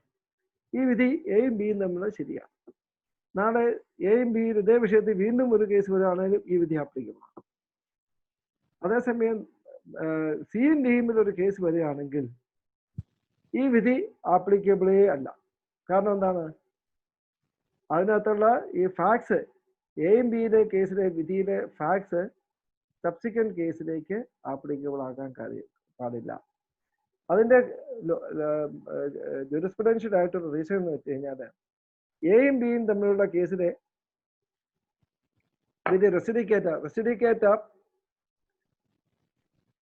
അത് നമ്മൾ അക്സെപ്റ്റ് ഫൈനലാണ്. റെസിഡിക്കേറ്റ പ്രോ വെരിറ്റാറ്റ് എക്വിപ്പീറ്റ് judicial decision is treated as truth എന്ന് പറയുന്നതിന്റെ കാരണം എന്താണ്? ഒരു കോടതിക്കും സത്യം കണ്ടെത്താൻ കഴിയില്ല. നമ്മുടെ ലീഗൽ സിസ്റ്റത്തിന്റെ അടിസ്ഥാനമാണ്. കുറച്ച് വക്കീലന്മാരുടെ ഉണ്ടല്ലോ, അപ്പൊ അവരെ അറിവിലേക്കായിട്ട് പറയാണ്, നമ്മുടെ ലീഗൽ സിസ്റ്റത്തിന്റെ അടിസ്ഥാനം എന്ന് പറയുന്നത് that no court can ascertain the truth assuredly. അതാണ്, ഒരു കോടതിക്കും സത്യം കണ്ടെത്താൻ കഴിയില്ല എന്നുള്ള അടിസ്ഥാനത്തിലാണ് റോമൻ ലീഗൽ സിസ്റ്റം ബിൽഡ് ചെയ്തിരിക്കുന്നത്. നമ്മൾ ഫോളോ ചെയ്യുന്ന റോമൻ ലോ ആണ്. ആ റോമൻ ലോയുടെ അടിസ്ഥാനം എന്ന് വെച്ച് കഴിഞ്ഞാൽ ഒരു കോടതിക്കും സത്യം കണ്ടെത്താൻ കഴിയുമെന്ന് ഒരു അഷുറൻസും ഇല്ല. So the justice edifies or justice bridge is built on 2 pillars. One is that no court can ascertain the facts correctly. There is no guarantee. Second, that there is no guarantee that the judge will exercise his discretion wisely. Chancellors കൂട്ടുന്ന കേട്ടിട്ടില്ലേ? അപ്പോൾ description എന്ന് പറയുന്നത് ആളെ അനുസരിച്ചിരിക്കും, വ്യക്തിയെ അനുസരിച്ച്, ജഡ്ജിമാരെ അനുസരിച്ചിരിക്കും. ഒരു ജഡ്ജി ഇവിടെ നമ്മൾ കണ്ടില്ലേ, പ്രശാന്ത് ഭൂഷന്റെ കേസിനകത്ത് 1 രൂപ പെനൽറ്റി അടയ്ക്കാൻ പറഞ്ഞു, അല്ലെങ്കിൽ 3 മാസം തടവ്. അപ്പം അത് കോടതി, അവിടെ പണിഷ്മെന്റ് കോടതിയുടെ ഡിസ്ക്രിപ്ഷനാണ്. കണ്ടംപ്റ്റ് ഓഫ് കോർട്സ് ആക്ട് പറയുന്നു 6 മാസം തടവും മാക്സിമം, എന്റെ ഫോൺ എടുത്തേ, 6 മാസം, sorry for interruption. Contempt of courts act പറയുന്നത് 6 മാസം തടവും അല്ലെങ്കിൽ മാക്സിമം 2000 രൂപ പിഴ. അപ്പൊ ഇത് 6 മാസം തടവ് വേണോ, 2000 രൂപ പിഴ വേണോ, എന്ത് വേണോ? അത് 3 മാസം തടവ് വേണോ, 1000 രൂപ പിഴ വേണോ? ഇതൊക്കെ തീരുമാനിക്കാവുന്ന ഡിസ്ക്രിപ്ഷൻ ജഡ്ജിക്കുണ്ട്. അപ്പൊ നമ്മൾ കണ്ടു പ്രശാന്ത് ഭൂഷന്റെ കേസിനകത്ത് ഡിസ്ക്രിപ്ഷൻ എക്സസൈസ് ചെയ്തേക്കുന്നു. 1 രൂപ കൊടുക്കുക, 1 രൂപ അല്ലെങ്കിൽ എത്രയാ, 3 മാസം തടവ്. അപ്പം ആ ഡിസ്ക്രിപ്ഷൻ ഒരു പ്രോപ്പറായിട്ടുള്ള ഡിസ്ക്രിപ്ഷൻ എക്സസൈസ് ചെയ്തതായിട്ട് നമുക്ക് തോന്നുന്നുണ്ടോ? കൊച്ചു കുട്ടികളോട് ചോദിച്ചാൽ ഇപ്പോൾ ഇത് എന്തായി കേൾക്കുന്നത്, എത്ര അൺറീസണബിൾ ആണ്. പക്ഷെ ആ ഡിസിഷൻ ഫൈനലാണ്, ബൈൻഡിങ് ആണ്. കാരണം എന്താ? Court is free to err within his jurisdiction. അത് റെസ്റ്റിഡിക്കേറ്റ എന്ന് പറഞ്ഞു വെച്ച് കഴിഞ്ഞാൽ the court is free to err within jurisdiction. അപ്പൊ ഞാനതുകൊണ്ടാ പറയുന്നത്, ഞാനൊരു ഈ ഒരു ലാറ്റിൻ ഞാൻ ലാറ്റിൻ ഉപയോഗിക്കുന്ന ആൾക്ക് പറയാതൊക്കെ അതിനകത്തൊരു ഇറിറ്റേഷൻ ഉണ്ടെന്ന് എനിക്കറിയാം. പക്ഷേ പലപ്പോഴും ലാറ്റിൻ ആയിരിക്കും വളരെ കൃത്യമായിട്ട് ഐഡിയ പറഞ്ഞ് ഞാൻ മനസ്സിലാക്കും. അപ്പോൾ റെസ്റ്റുഡിക്കേറ്റ ഫസിറ്റ് എക്സ് ആൽബോ നൈഗ്രം എക്സ് നൈഗ്രോ ആൽബം ex negro judicator facit ex albo negrum. A judicial decision on facts can make the white the black. Ex negro album can make the black the white. Ex curvo rectum can make the straight the crook. Can make the recto curvum. So a judicial decision can make the white the black, black the white, straight the crook, crook the straight. So can make the day and night. Night and day. The court can say judicial decision 1 plus 1, judge says 0, it is 0. That is final binding. അതാണ് റെസ്റ്റുഡിക്കേറ്റ. അപ്പൊ ആ റെസ്റ്റുഡിക്കേറ്റ എന്തുണ്ടാ, അപ്പം justice bridge is built on the 2 pillars. One is that a court can ascertain facts correctly. അപ്പോൾ judge 1 plus 1 എന്ന് പറയും 0 എന്ന് പറഞ്ഞാലും that is true, because the legal system is founded on the presumption that judicial decision is correct. അതാണ് റെസ്റ്റുഡിക്കേറ്റയുടെ meaning, full form അതാണ്. റെസ്റ്റുഡിക്കേറ്റ പ്രോ വെരിറ്റാറ്റെ അക്യുപീറ്റർ. റെസ് മീൻസ് തിങ്, ജുഡിക്കേറ്റർ ജുഡീഷ്യലി ഡിസൈഡഡ്, പ്രോ മീൻസ് പ്രോ, വെരിറ്റാറ്റെ മീൻസ് ട്രൂത്ത്, അക്യുപീറ്റർ means accepted. A judicial decision is treated as truth. 1 plus 1 judge പറയാണ് 0 എന്ന് പറഞ്ഞാൽ അത് ട്രൂത്ത് ആണെന്നാണ്, അതാണ് റെസ്റ്റുഡിക്കേറ്റയുടെ അർത്ഥം. അപ്പോൾ അതുകൊണ്ട് എയും ബിയും തമ്മിലുള്ള കേസിനകത്ത് ആട് പട്ടിയാണെന്നുള്ള കോടതിയുടെ തീരുമാനം അത് എയും ബിക്കും മാത്രമേ ആപ്ലിക്കബിൾ ആവുള്ളൂ. സിയും ഡിയും നാളെ ഒരു കേസ് വരുമ്പോൾ ആട് പട്ടിയാണെന്നുള്ള മജോറിറ്റി ഡിസിഷന് യാതൊരു പ്രസക്തിയില്ല. 5 പേരുള്ള കോൺസ്റ്റിറ്റ്യൂഷൻ ബെഞ്ച് 3 ജഡ്ജിമാർ പറഞ്ഞു ആട് പട്ടിയാണ്, മൈനോറിറ്റി പറയുന്നു ആട് പട്ടിയല്ല, സിമിലാരിറ്റീസ് ഉണ്ടെങ്കിലും വ്യത്യാസമുണ്ട്. അപ്പം റെസ്റ്റുഡിക്കേറ്റ എന്ന് പറയുന്നത് അതാണ്. അപ്പോൾ പട്ടിപ്പണം കേസിനകത്തെ തീരുമാനം, ആ കേസ് അതിനകത്ത് റീസണിങ്, എന്തുകൊണ്ട് പട്ടിപ്പണം ഓർത്തഡോക്സ് വിഭാഗത്തിന് കൊടുക്കണം എന്നുള്ള റീസണിങ്ങിനകത്ത് അത് സബ്സിക്വന്റ് കേസിലേക്ക് അഡോപ്റ്റ് ചെയ്യാൻ പാടില്ലായിരുന്നു. അതാണ് വന്ന തെറ്റ്. അതാരും ശ്രദ്ധിച്ചില്ല. ഞാൻ അവർക്ക് ആർക്കും അറിയത്തില്ല എന്നൊന്നും പറയുന്നില്ല, നിയമവിജ്ഞാനം ഇല്ലെന്നൊന്നും ഞാൻ പറയുന്നത്. വളരെ പേര് കേട്ട വലിയ വക്കീലന്മാരാണ് കേസുകളിലൊക്കെ പേര് കേട്ടത്. അവർക്ക് ആരുടെയും മനസ്സിലത് തോന്നിയില്ല, പെട്ടെന്ന് തോന്നിയില്ല. അവർക്ക് അതുകൊണ്ട് വന്നതാണ്. ഇതിപ്പോൾ ഇപ്പോഴും പട്ടിപ്പണം കേസൊക്കെ പോട്ടെ, ഇപ്പൊ നടക്കുന്ന കാര്യം ഞാൻ പറയാം. നമ്മുടെ ഇവിടെ ലോകത്ത് എവിടെയെങ്കിലും ഉണ്ടോ ഈ ഓവർ റൂളിംഗ് എന്ന് പറഞ്ഞ കൺസെപ്റ്റ്? ഇന്ത്യയിൽ എന്താ ചെയ്യുന്നത്? നമ്മുടെ ബഹുമാനായ കുര്യൻ ജോസഫ് ഒരു പരാതിയായിട്ട് വന്നു ജസ്റ്റിസ് മിശ്രയ്ക്കെതിരെ. എന്താ പരാതി? 3 ബെഞ്ച് ജഡ്ജിന്റെ ജഡ്ജ്മെന്റ് ഉള്ളപ്പോൾ അത് അവഗണിച്ച് പുള്ളി ജഡ്ജ്മെന്റ് എഴുതി. അതായത് പുള്ളി 3 ബെഞ്ച് ബെഞ്ചിന്റെ ജഡ്ജ്മെന്റ് പെറിൻകൂറിയാണെന്ന് പറഞ്ഞു. അപ്പൊ അവിടെ പെട്ടെന്ന് പത്രക്കാരും വായിക്കുന്നവരെല്ലാവരും ജസ്റ്റിസ് മിശ്രയുടെ ഭാഗത്തേറ്റ്. ഞാൻ മിശ്രയുടെ ഒരു ആരാധകനൊന്നും അല്ല, അങ്ങനെ ഞാൻ തെറ്റിദ്ധരിക്കരുത് കേട്ടോ, ഞാനൊരു ഉദാഹരണം പറയുന്നേ ഉള്ളൂ. മിശ്രയോട് എനിക്ക് പ്രത്യേകിച്ച് വിരോധമില്ല. മിശ്ര അവിടെ ചെയ്യുന്നത് ഒരു തെറ്റുമില്ല. സുപ്രീം കോടതിയുടെ ഒരു 5 ജഡ്ജ് കോൺസ്റ്റിറ്റ്യൂഷൻ ബെഞ്ചിന്റെ ജഡ്ജ്മെന്റ്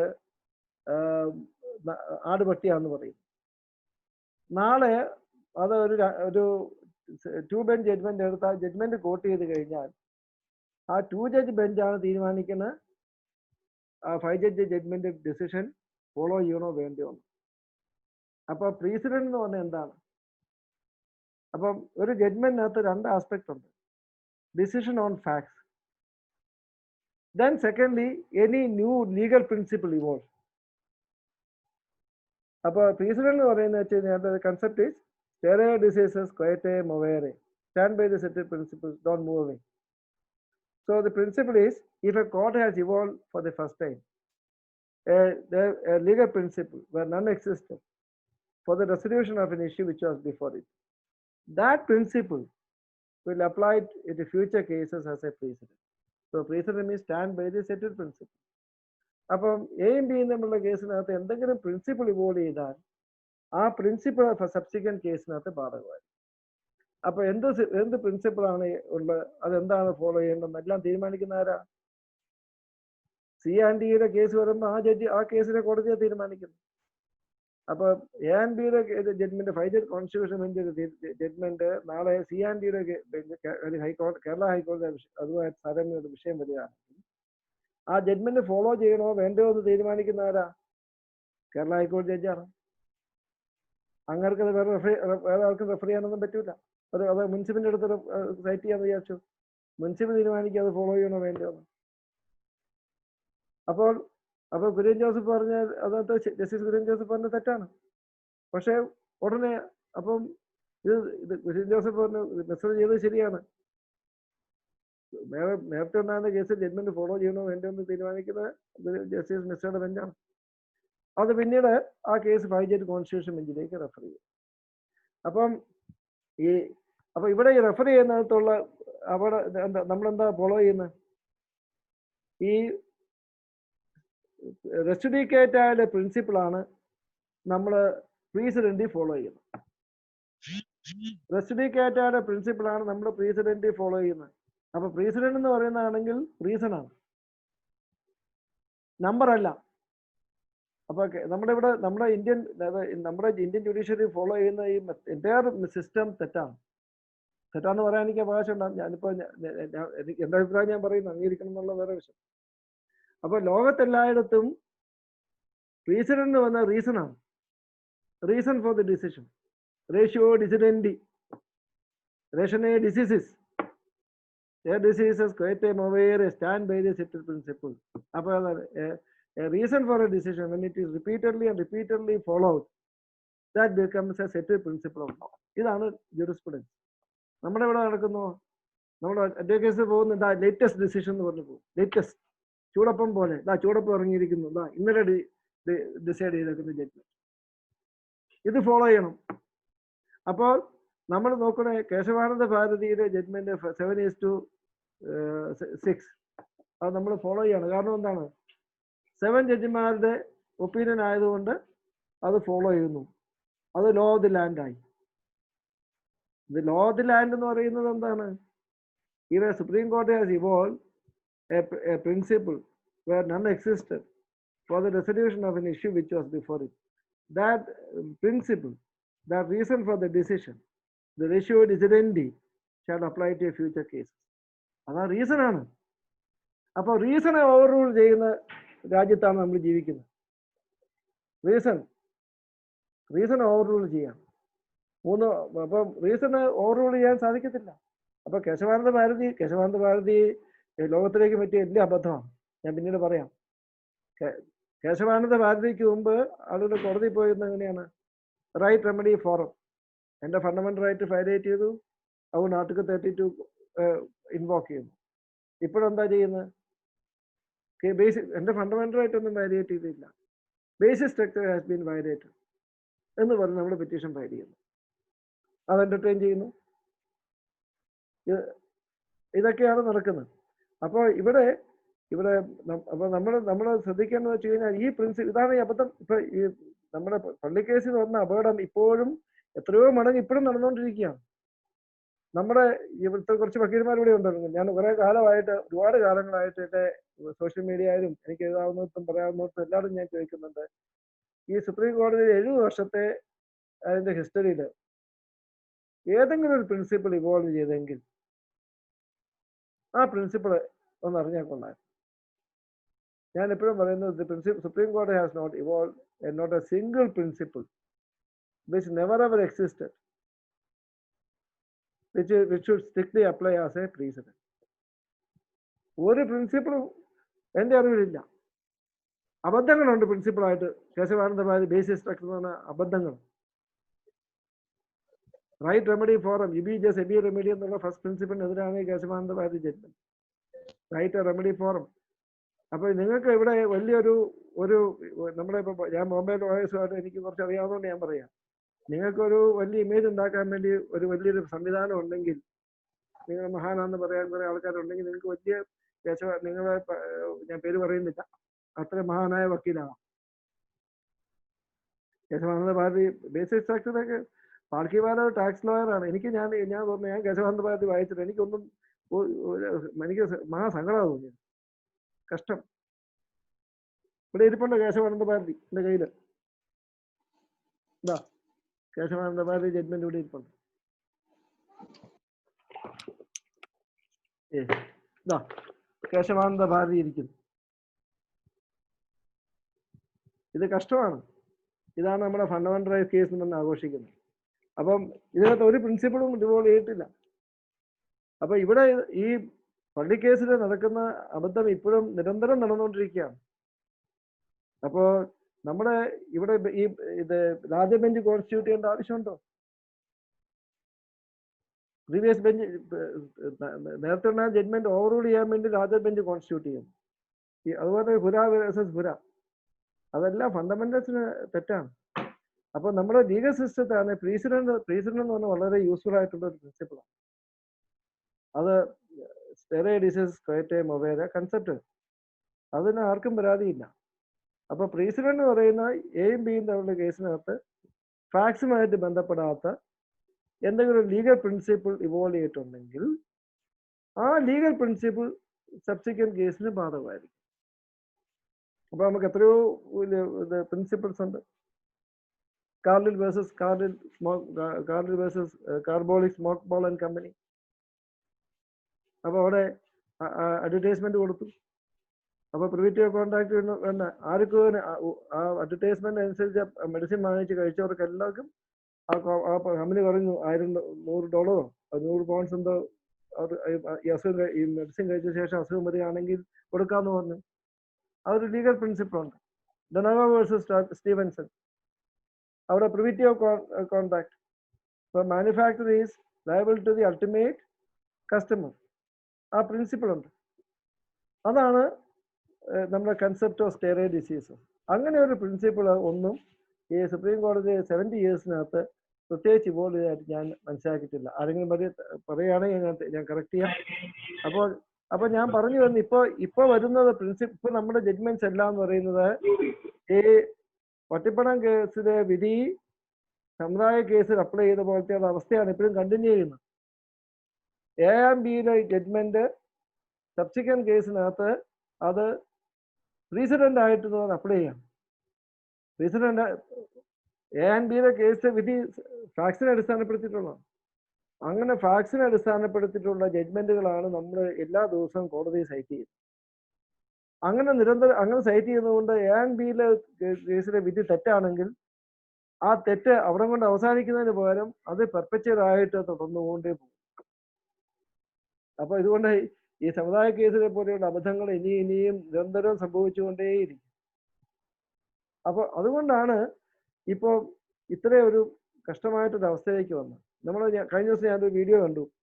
ഒരു സ്ത്രീ കളക്ടറെ എടുത്ത്, ഒരു പാവപ്പെട്ട സ്ത്രീ, ഒരു വയസ്സായ സ്ത്രീ കളക്ടറെ എടുത്ത് പറയാം, ഞങ്ങൾ MLA-മാരെ MP-മാരെ ഒക്കെ തിരഞ്ഞെടുക്കുന്നത് എങ്ങനെയാണ്? അത് ഭൂരിപക്ഷ അടിസ്ഥാനത്തിലല്ലേ? അതുപോലെ ഞങ്ങളുടെ പള്ളിയുടെ കാര്യവും ഭൂരിപക്ഷ അടിസ്ഥാനത്തിൽ തീരുമാനിക്കൂ. അവർക്കാണ് ഭൂരിപക്ഷമെങ്കിൽ അവർക്ക് കൊടുക്കുക, ഞങ്ങൾക്കാണ് ഭൂരിപക്ഷമെങ്കിൽ ഞങ്ങൾക്ക് പള്ളി നടത്താൻ അനുവദിക്കുക.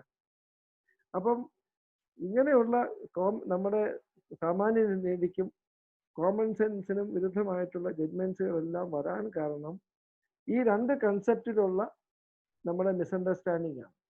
വൺ ഈസ് റെസ്റ്റുഡിക്കേറ്റ, സെക്കൻഡ് കൺസെപ്റ്റ് ആണ് സ്റ്റെറേ ഡിസീസസ്. ഈ രണ്ട് കൺസെപ്റ്റ് വന്ന മിസ്റ്റേക്ക് കൊണ്ടാണ്. അപ്പം അതുകൊണ്ടാണ് ഈ KS വർഗീസിലെ ജഡ്ജ്മെന്റ് ഉണ്ടാകുന്നത്. കാരണം ജസ്റ്റിസ് മിശ്രയുടെ അങ്ങനെ ജഡ്ജ്മെന്റത്തെ അങ്ങനെ ധരിച്ചു വെച്ച അനുസരിച്ച് അങ്ങനെ തെറ്റൊന്നും ചെയ്തിട്ടില്ല. അങ്ങനെ പറഞ്ഞു 2019 പറഞ്ഞു ഇനി ഒരു സൂട്ട് ഒറ്റത്തും ഫയൽ ചെയ്യാൻ പാടില്ല. കാരണം KS വർഗീസിലെയൊക്കെ റെസ്റ്റുഡിക്കേറ്റ് ആണ്. ശരിയാണ്, റെസ്റ്റുഡിക്കേറ്റ് ആണ്, പിന്നെ സൂട്ട് നിൽക്കത്തില്ല. അപ്പൊ സമുദായ കേസിൽ വിധി റെസ്റ്റുഡിക്കേറ്റ്, ഒറ്റപ്പണം കേസിൽ വിധി സമുദായ കേസ് റെസ്റ്റുഡിക്കേറ്റ് ആണെങ്കിൽ ഒരു സൂട്ടും ഫയൽ ചെയ്യാൻ പറ്റത്തില്ല, സമുദായ കേസ് തന്നെ നിൽക്കത്തില്ല. അപ്പൊ ഇവിടെയെല്ലാം നമുക്ക് കറക്ഷൻ ആവശ്യമാണ്. അപ്പൊ കറക്ഷൻ ആവശ്യം. അപ്പം എന്നോട് അടുത്ത ചോദ്യം ചോദിക്കുന്നത്, സുപ്രീം കോടതിയിലെ വിധി നമുക്ക് അസാധുവാന്ന് എവിടെയെങ്കിലും പറയാൻ പറ്റുമോ? അപ്പൊ അതേപോലെ റെസിഡിക്കേറ്റ് എന്നുള്ള കൺസെപ്റ്റ് എന്താ? സുപ്രീം കോടതി വിധി ഫൈനലാണ്, ബൈൻഡിങ് ആണ്, ശരി, if it is within jurisdiction. അപ്പൊ ഇവിടെ ചർച്ച കേസ് വിധിയൊന്നും കോടതിക്ക് ജുറിസ്ഡിക്ഷൻ ഇല്ലാത്ത കാര്യമാണ്, വിശ്വാസത്തിനുള്ള jurisdiction. If it is void, sorry, it is without observing the principle of natural justice. നിങ്ങൾ ആരും കേൾക്കാതെ ഒരു വിധി പാസാക്കിയാൽ നിങ്ങളെ ബൈൻഡ് ചെയ്യുന്ന എങ്ങനെയാണ്? വളഞ്ചേരിക്കാരെ, സോറി, മുളന്തുരുത്തിക്കാരെ കേൾക്കാതെ ജഡ്മെന്റ് വന്ന് അതെങ്ങനെ ബൈൻഡ് ചെയ്യാം? അപ്പൊ സുപ്രീം കോടതിയുടെ വിധി വോയിഡാണ്. അപ്പോൾ ആ വിധി വോയിഡാന്ന് പറഞ്ഞാൽ എളുപ്പത്തിൽ കേൾക്കത്തില്ല. അതിന് വളരെ വളരെ ശ്രമകരമാണ് സുപ്രീം കോടതി അങ്ങനെ ഒരു തെറ്റ് സമർപ്പിക്കാനും കറക്ഷനും വളരെ ബുദ്ധിമുട്ടാണ്. പക്ഷെ അസാധ്യം ഞാൻ പറയുന്നില്ല, കാരണം ഇതിനു മുമ്പ് പല അവസരങ്ങളും ഉണ്ടായിട്ടുണ്ട്. ആന്ധ്രയുടെ കേസാണ് ഏറ്റവും എക്സാമ്പിൾ. എയർ ആന്ധ്രയുടെ കേസ് എന്താ ഉണ്ടായത്? ആന്ധ്രയിലെ പ്രിവെൻഷൻ ഓഫ് കറപ്ഷൻ ആക്ട് അനുസരിച്ച് ആന്ധ്രയെ ട്രയൽ ചെയ്യേണ്ടത് സെഷൻസ് കോടതിയാണ്. അതിന് പകരം 5 ജഡ്ജ് കോൺസ്റ്റിറ്റ്യൂഷൻ ബെഞ്ച് ബോംബെ ഹൈക്കോടതി ചീഫ് ജസ്റ്റിസിനോട് ഒരു സ്പെഷ്യൽ കോടതി ഹൈക്കോടതി ജഡ്ജിനെ, സ്പെഷ്യൽ ജഡ്ജിനെ അപ്പോയിന്റ് ചെയ്യാനും ട്രയൽ നടത്താനും പറഞ്ഞു. ആ ജഡ്ജ്മെന്റിനെതിരെ റിട്ട് പെറ്റീഷൻ ഫയൽ ചെയ്തപ്പോൾ പറഞ്ഞു റിട്ട് നിൽക്കില്ല എന്ന് പറഞ്ഞിട്ടുണ്ട്. അത് കഴിഞ്ഞിട്ട് ആന്ധ്രയെ വിട്ടില്ല. ആ ഓർഡർ വീണ്ടും ഇഷ്യൂ റേസ് ചെയ്തു. ബോംബെ ഹൈക്കോടതി സിംഗിൾ ബെഞ്ചിനോട് റേസ് ചെയ്തു, തള്ളി. അതിന്മേൽ SLP ഫയൽ ചെയ്തു. SLP ഫയൽ ചെയ്ത് കഴിഞ്ഞപ്പോൾ അത് 5 judge bench constitution bench refer ചെയ്തു. അവരത് 7 ബെഞ്ചിന് റെഫർ ചെയ്തു. അങ്ങനെ ജഡ്ജ്മെന്റ് വന്നു. അപ്പൊ ഇവിടെ ഞാൻ പറയുന്ന കാര്യങ്ങളെല്ലാം, അതായത് ഫണ്ടമെന്റൽ പ്രിൻസിപ്പിളാണ്. ലെസ് ഇൻജസ്റ്റിയ നോൺ എസ് ലെസ്, unjust law is no law at all. ആ പ്രിൻസിപ്പിൾ ആന്ധ്ര കേസിൽ അംഗീകരിക്കുന്നു. അപ്പൊ ആന്ധ്ര കേസിന്, എയർ ആന്ധ്രേസ് കേസ്, അതാണ് ആ കേസിൽ പറയുന്നു, judgment of a court without jurisdiction, even of the Supreme Court, even of the Constitution bench, is one rendered void ab initio, and the validity can be challenged wherever and whenever it is sought to be enforced.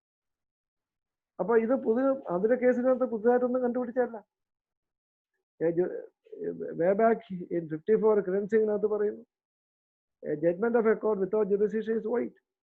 A judgment of a court which has not observed the principles of natural justice is void. A judgment of a court in violation of the principles of law or express statutory provisions is void. The concept of review എന്താണ്? അത് തന്നെയാണ് review എന്ന് പറയുന്നത്. if a judgment is adjudicated, no review will lie.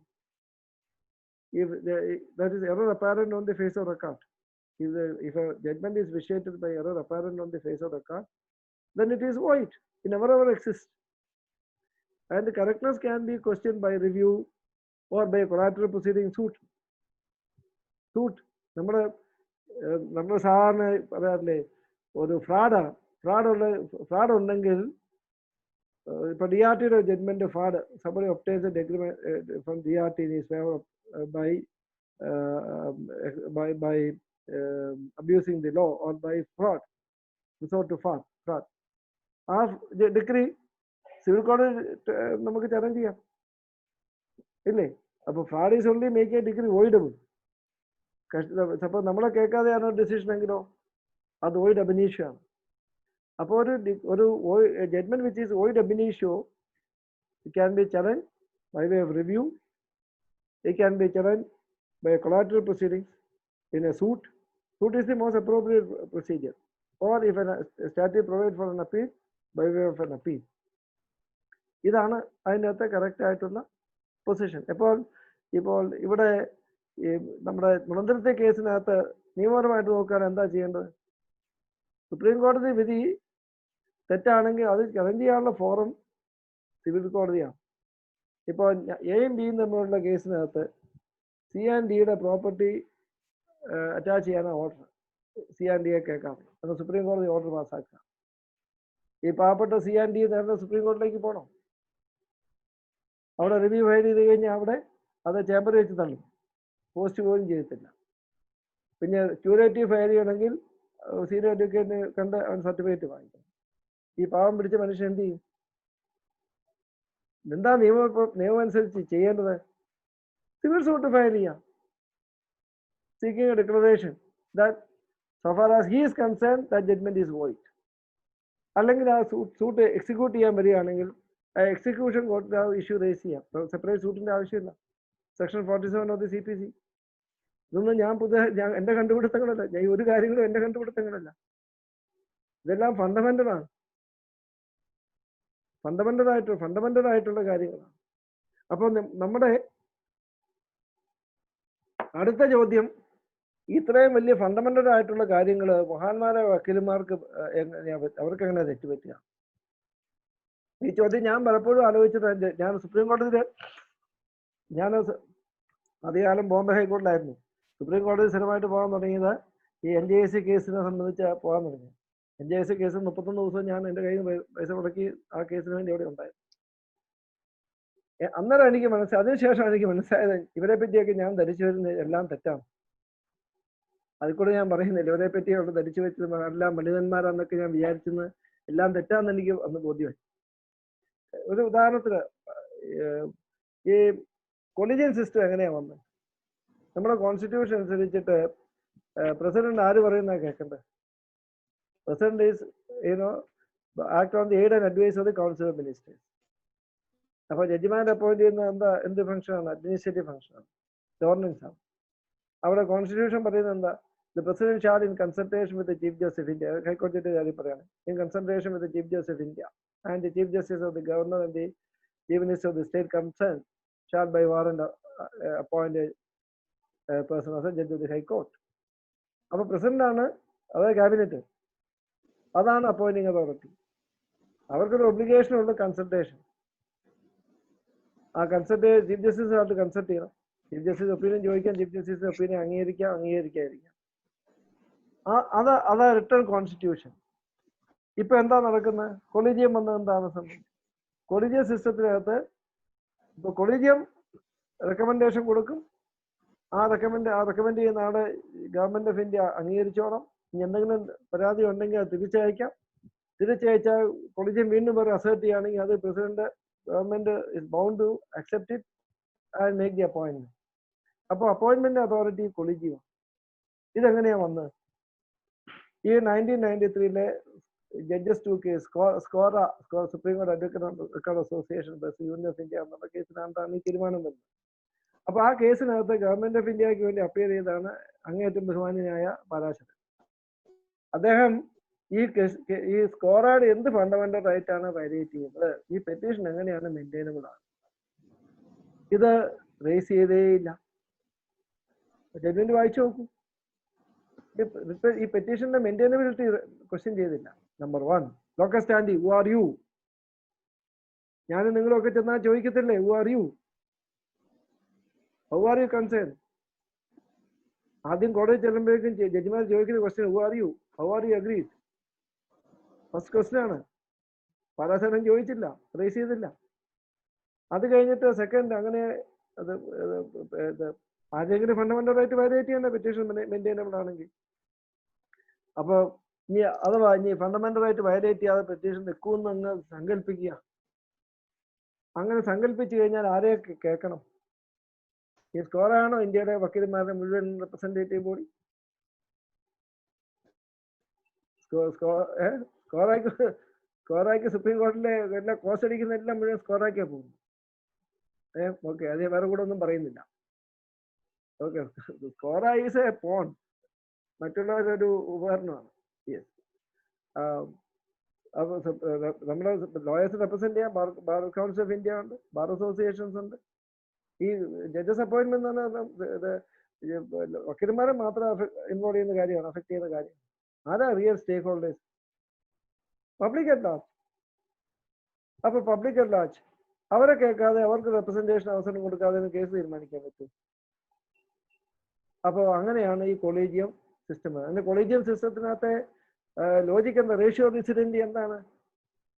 ആരും വായിച്ചിട്ടുണ്ടോ judgment? ഇവിടെ എൻ്റെ ഉണ്ട്. എന്താ എന്റെ റേഷ്യോ ഡിസിഡന്റ്? Independence of the judiciary is a basic structure of the constitution. Kesavananda Bharati തർക്കമില്ല.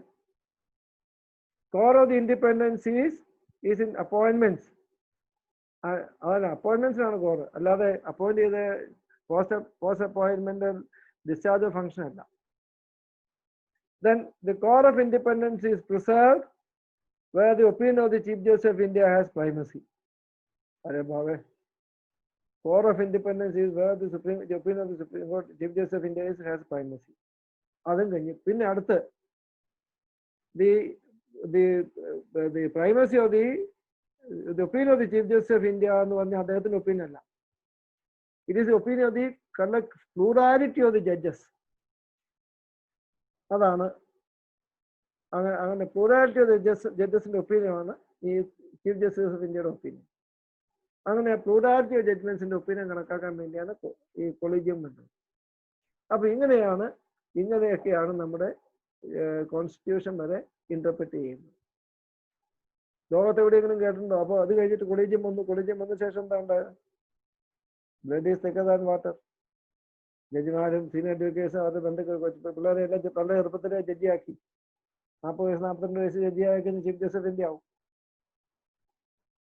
അപ്പം ജഡ്ജിമാരുടെയും ചീഫ് ഗവർണർമാരും ചീഫ് മിനിസ്റ്ററുടെ ഒക്കെ മക്കള് 45 വയസ്സ് താഴെ ജഡ്ജിയായി. അവരൊക്കെ chief justice of India supreme കോടതി ജഡ്ജിമാരൊക്കെ ആവും. സാധാരണ ഫസ്റ്റ് ജനറേഷൻ ലോയേഴ്സ് ഒക്കെ 50 കഴിഞ്ഞിട്ട് ജഡ്ജിയാകും. അവരൊക്കെ ഒരു സ്ഥിര ജഡ്ജി പോലും ആവില്ല. ചീഫ് ജസ്റ്റിസ് പോലും പ്രശ്നം. ഇതൊക്കെയാണ് സംഭവം. ഇതിനൊക്കെ ചെറിയ വ്യത്യാസമുള്ള കേരളം മാത്രമേ. ഇതാണ് കൊളീജിയം. അങ്ങനെ അവര് ജഡ്ജിമാര് അവർ തന്നെ ലോയേഴ്സിനെ ഡെസിഗ്നേറ്റ് ചെയ്യുന്നു. അപ്പൊ അങ്ങനെ ഒരു കുറച്ച് ആളുകളുടെ ഫാമിലിയുടെ ഒരു അഫെയറായി സുപ്രീം കോടതി. അതൊക്കെയാണ് ഈ നമുക്ക് ഇതുപോലെയുള്ള ബുദ്ധിമുട്ടൊക്കെ വരാൻ കാരണം. അപ്പൊ അതുകൊണ്ട് ഈ അവിടെ കഴിഞ്ഞില്ല. ഇത് കൊളീജിയം നമ്മൾ കറക്റ്റ് ചെയ്യാൻ വേണ്ടി NJSC കൊണ്ടുവന്നു. ലോകത്ത് എവിടെയെങ്കിലും കേട്ടിട്ടുണ്ടോ കോൺസ്റ്റിറ്റ്യൂഷൻ ആണോ ജഡ്ജ്മെന്റ് ആണോ വലുത്? നമ്മുടെ രാജ്യത്ത് മാത്രം വേറെ നമ്മുടെ കൺസെപ്റ്റ് ഓഫ് പെറിൻക്യൂറി എന്ന് പറയുന്ന കൺസെപ്റ്റ് എന്താ? If a judgment is contrary to the statute then such a judgment is rendered per incuriam in ignorance of law. അതാണ് concept. it will bind the parties for the case but not subsequent cases. അതാണ് concept. അപ്പം ഇവിടെയോ judgment is in conflict with the constitution. ഉടനെ judgment correct ചെയ്യല്ലേ ചെയ്തു, constitution correct ചെയ്യാം. Constitution amend ചെയ്തു, 99 constitution amendment act. അപ്പം 1990 വാജ്പേയി ഗവൺമെന്റ് വന്ന സമയത്ത് ഒരു റിവ്യൂ പെറ്റീഷൻ കൊടുത്തു. അന്നേരം ഗവൺമെന്റിന് വേണ്ടി അപ്പയർ ചെയ്താരാ? ഗവൺമെന്റിന് വേണ്ടി അപ്പയർ ചെയ്ത് പറഞ്ഞു ഞങ്ങൾ കറക്ഷൻ ചോദിക്കുന്നില്ല, റിവ്യൂ ചോദിക്കുന്നില്ല, some clarifications on the working of the college എന്നായി. അവസാനം മോഡി ഗവൺമെന്റ് വന്ന 2014 കോൺസ്റ്റിറ്റ്യൂഷൻ 99 അമെൻഡ്മെന്റ് ആക്ട് കൊണ്ടുവന്നു, NJSC കൊണ്ടുവന്നു. അത് ഈ സ്കോറാ എല്ലാവരും ഇതിനെ ഒരു ഉപകരണമായിട്ട് ഉപയോഗിക്കുന്നതാണ്. സുപ്രീം കോടതി അഡ്വക്കേറ്റ് അസോസിയേഷൻ അവരുടെ പെറ്റീഷൻ ഫയൽ ചെയ്യുന്നു. കൊളീജിയത്തിന്റെ ഭാഗമായിട്ടുള്ള ജഡ്ജിമാരെ തന്നെ അത് കേൾക്കുന്നു, അത് സെറ്റിസൈഡ് ചെയ്യുന്നു. അപ്പം NJSC കൊളീജിയം റെസ്റ്റോർ ചെയ്യുന്നു. അപ്പം കോൺസ്റ്റിറ്റ്യൂഷൻ അമെൻഡ് ചെയ്യുക, ജഡ്ജ്മെന്റ് കോൺസ്റ്റിറ്റ്യൂഷൻ എതിരാണെങ്കിൽ കോൺസ്റ്റിറ്റ്യൂഷൻ അമെൻഡ് ചെയ്യുന്നു. ആ കോൺസ്റ്റിറ്റ്യൂഷൻ അമെൻഡ് ചെയ്ത കോൺസ്റ്റിറ്റ്യൂഷൻ ജഡ്ജ്മെന്റ് പോലെ റദ്ദാക്കുന്നു. ഇതൊക്കെ ഇന്ത്യ മഹാരാജ്യത്തല്ല ലോകത്തൊരിടത്തും നടക്കില്ല. അതാണ് സങ്കടകരമായ അവസ്ഥ. അപ്പം ഇതിനെല്ലാം അടിസ്ഥാനം വെച്ച് കഴിഞ്ഞാൽ നമ്മുടെ ലോയേഴ്സിനെ കുറച്ച് ഒരു ഇൻഡിപെൻഡന്റ് ആയിട്ട് ചിന്തിക്കാനും ഒരു ബോൾഡായിട്ടൊരു ആറ്റിറ്റ്യൂഡ് എടുക്കാനും ഒക്കെ കഴിയണം. അപ്പൊ എന്താ വേണ്ടത്? ഇപ്പൊ നമ്മളിങ്ങനെ കോടതിയുടെ ഭാഗത്ത് കറക്ഷൻ വന്നു, തെറ്റ് വന്നു, അത് കറക്റ്റ് ചെയ്യാൻ ആവശ്യപ്പെടുക എന്ന് പറയുന്നത് വക്കീലന്മാരുടെ ചുമതലയാണ്. വക്കീലന്മാരെ ജഡ്ജിമാരെ പേടിച്ചു കഴിഞ്ഞാൽ എന്ത് ചെയ്യും? ഭയങ്കര ഭയമാണ് സുപ്രീം കോടതി വക്കീലന്മാർക്ക് ജഡ്ജിമാരെ. എന്തുകൊണ്ടാണ്? ഒരു SLP ഫയൽ ചെയ്ത് കഴിഞ്ഞാൽ 1 minute ഡിസ്മിസ്ഡ്, റീസൺ ഇല്ല. റിട്ട് പെറ്റീഷൻ ഫയൽ ചെയ്ത് അതിനും റീസൺ ഇല്ല, writ petition is dismissed.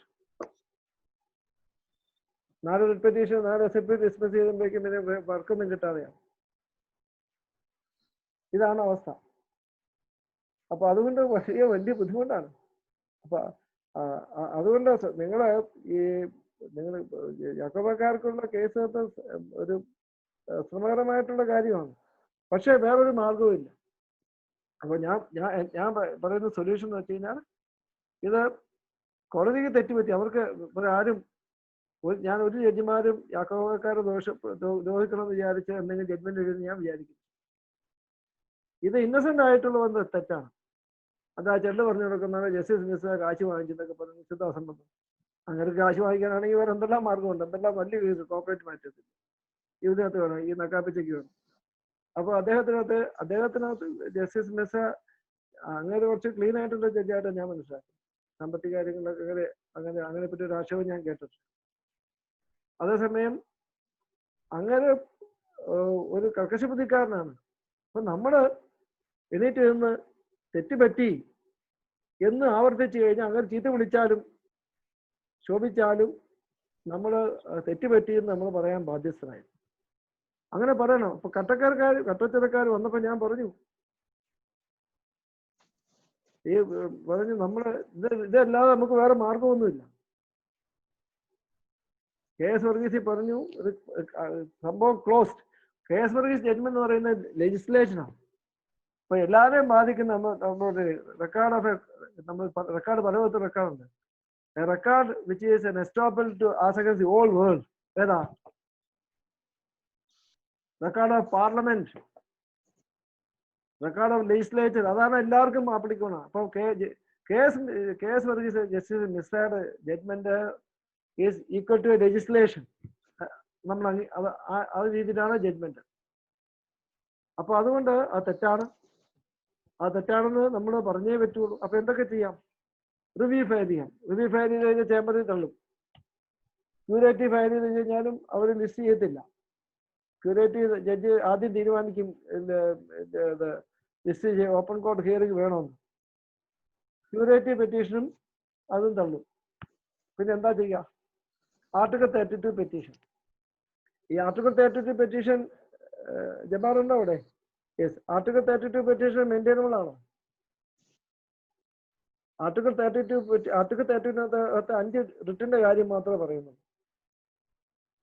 Article 32 constitution കറക്റ്റായിട്ട് മനസ്സിലാക്കുകയാണെങ്കിൽ ആർട്ടിക്കിൾ 32 പെറ്റീഷൻ മെയിൻറ്റൈനബിൾ അല്ല. കാരണം article 32 speaks about 5 writs. So no writ will lie, no writ of certiorari will lie. വേറെ റിട്ടും ചോദിക്കാനുണ്ടോ? No writ of certiorari will lie എങ്ങനത്തെ coordinate bench of the supreme court. Supreme കോടതി judgment writ article 32 writ അനുസരിച്ചിട്ട് റദ്ദാക്കാൻ പറ്റില്ല. പക്ഷേ supreme കോടതി തന്നെ ചെയ്തിട്ടുണ്ട്. എവിടെയാ വലിയ പ്രഷർ വന്നപ്പോൾ 1996 ചെയ്തു. നമ്മുടെ വിനയചന്ദ്ര ശുക്ല ബാർ കൗൺസിൽ ചെയർമാനെതിരെ കണ്ടംപ്റ്റ് ഓഫ് കോർട്ടിന് ശേഷിച്ചു അങ്ങനെ പ്രാക്ടീസ് ചെയ്യുന്ന ബാർ ചെയ്തു. അപ്പൊ ഡൽഹി ഹൈക്കോടതിയിലെ ഇന്ന് പ്രശാന്ത് ഭൂഷൺ ഉണ്ടായതൊക്കെ അതിനും വലിയ പ്രക്ഷോഭമുണ്ടായി.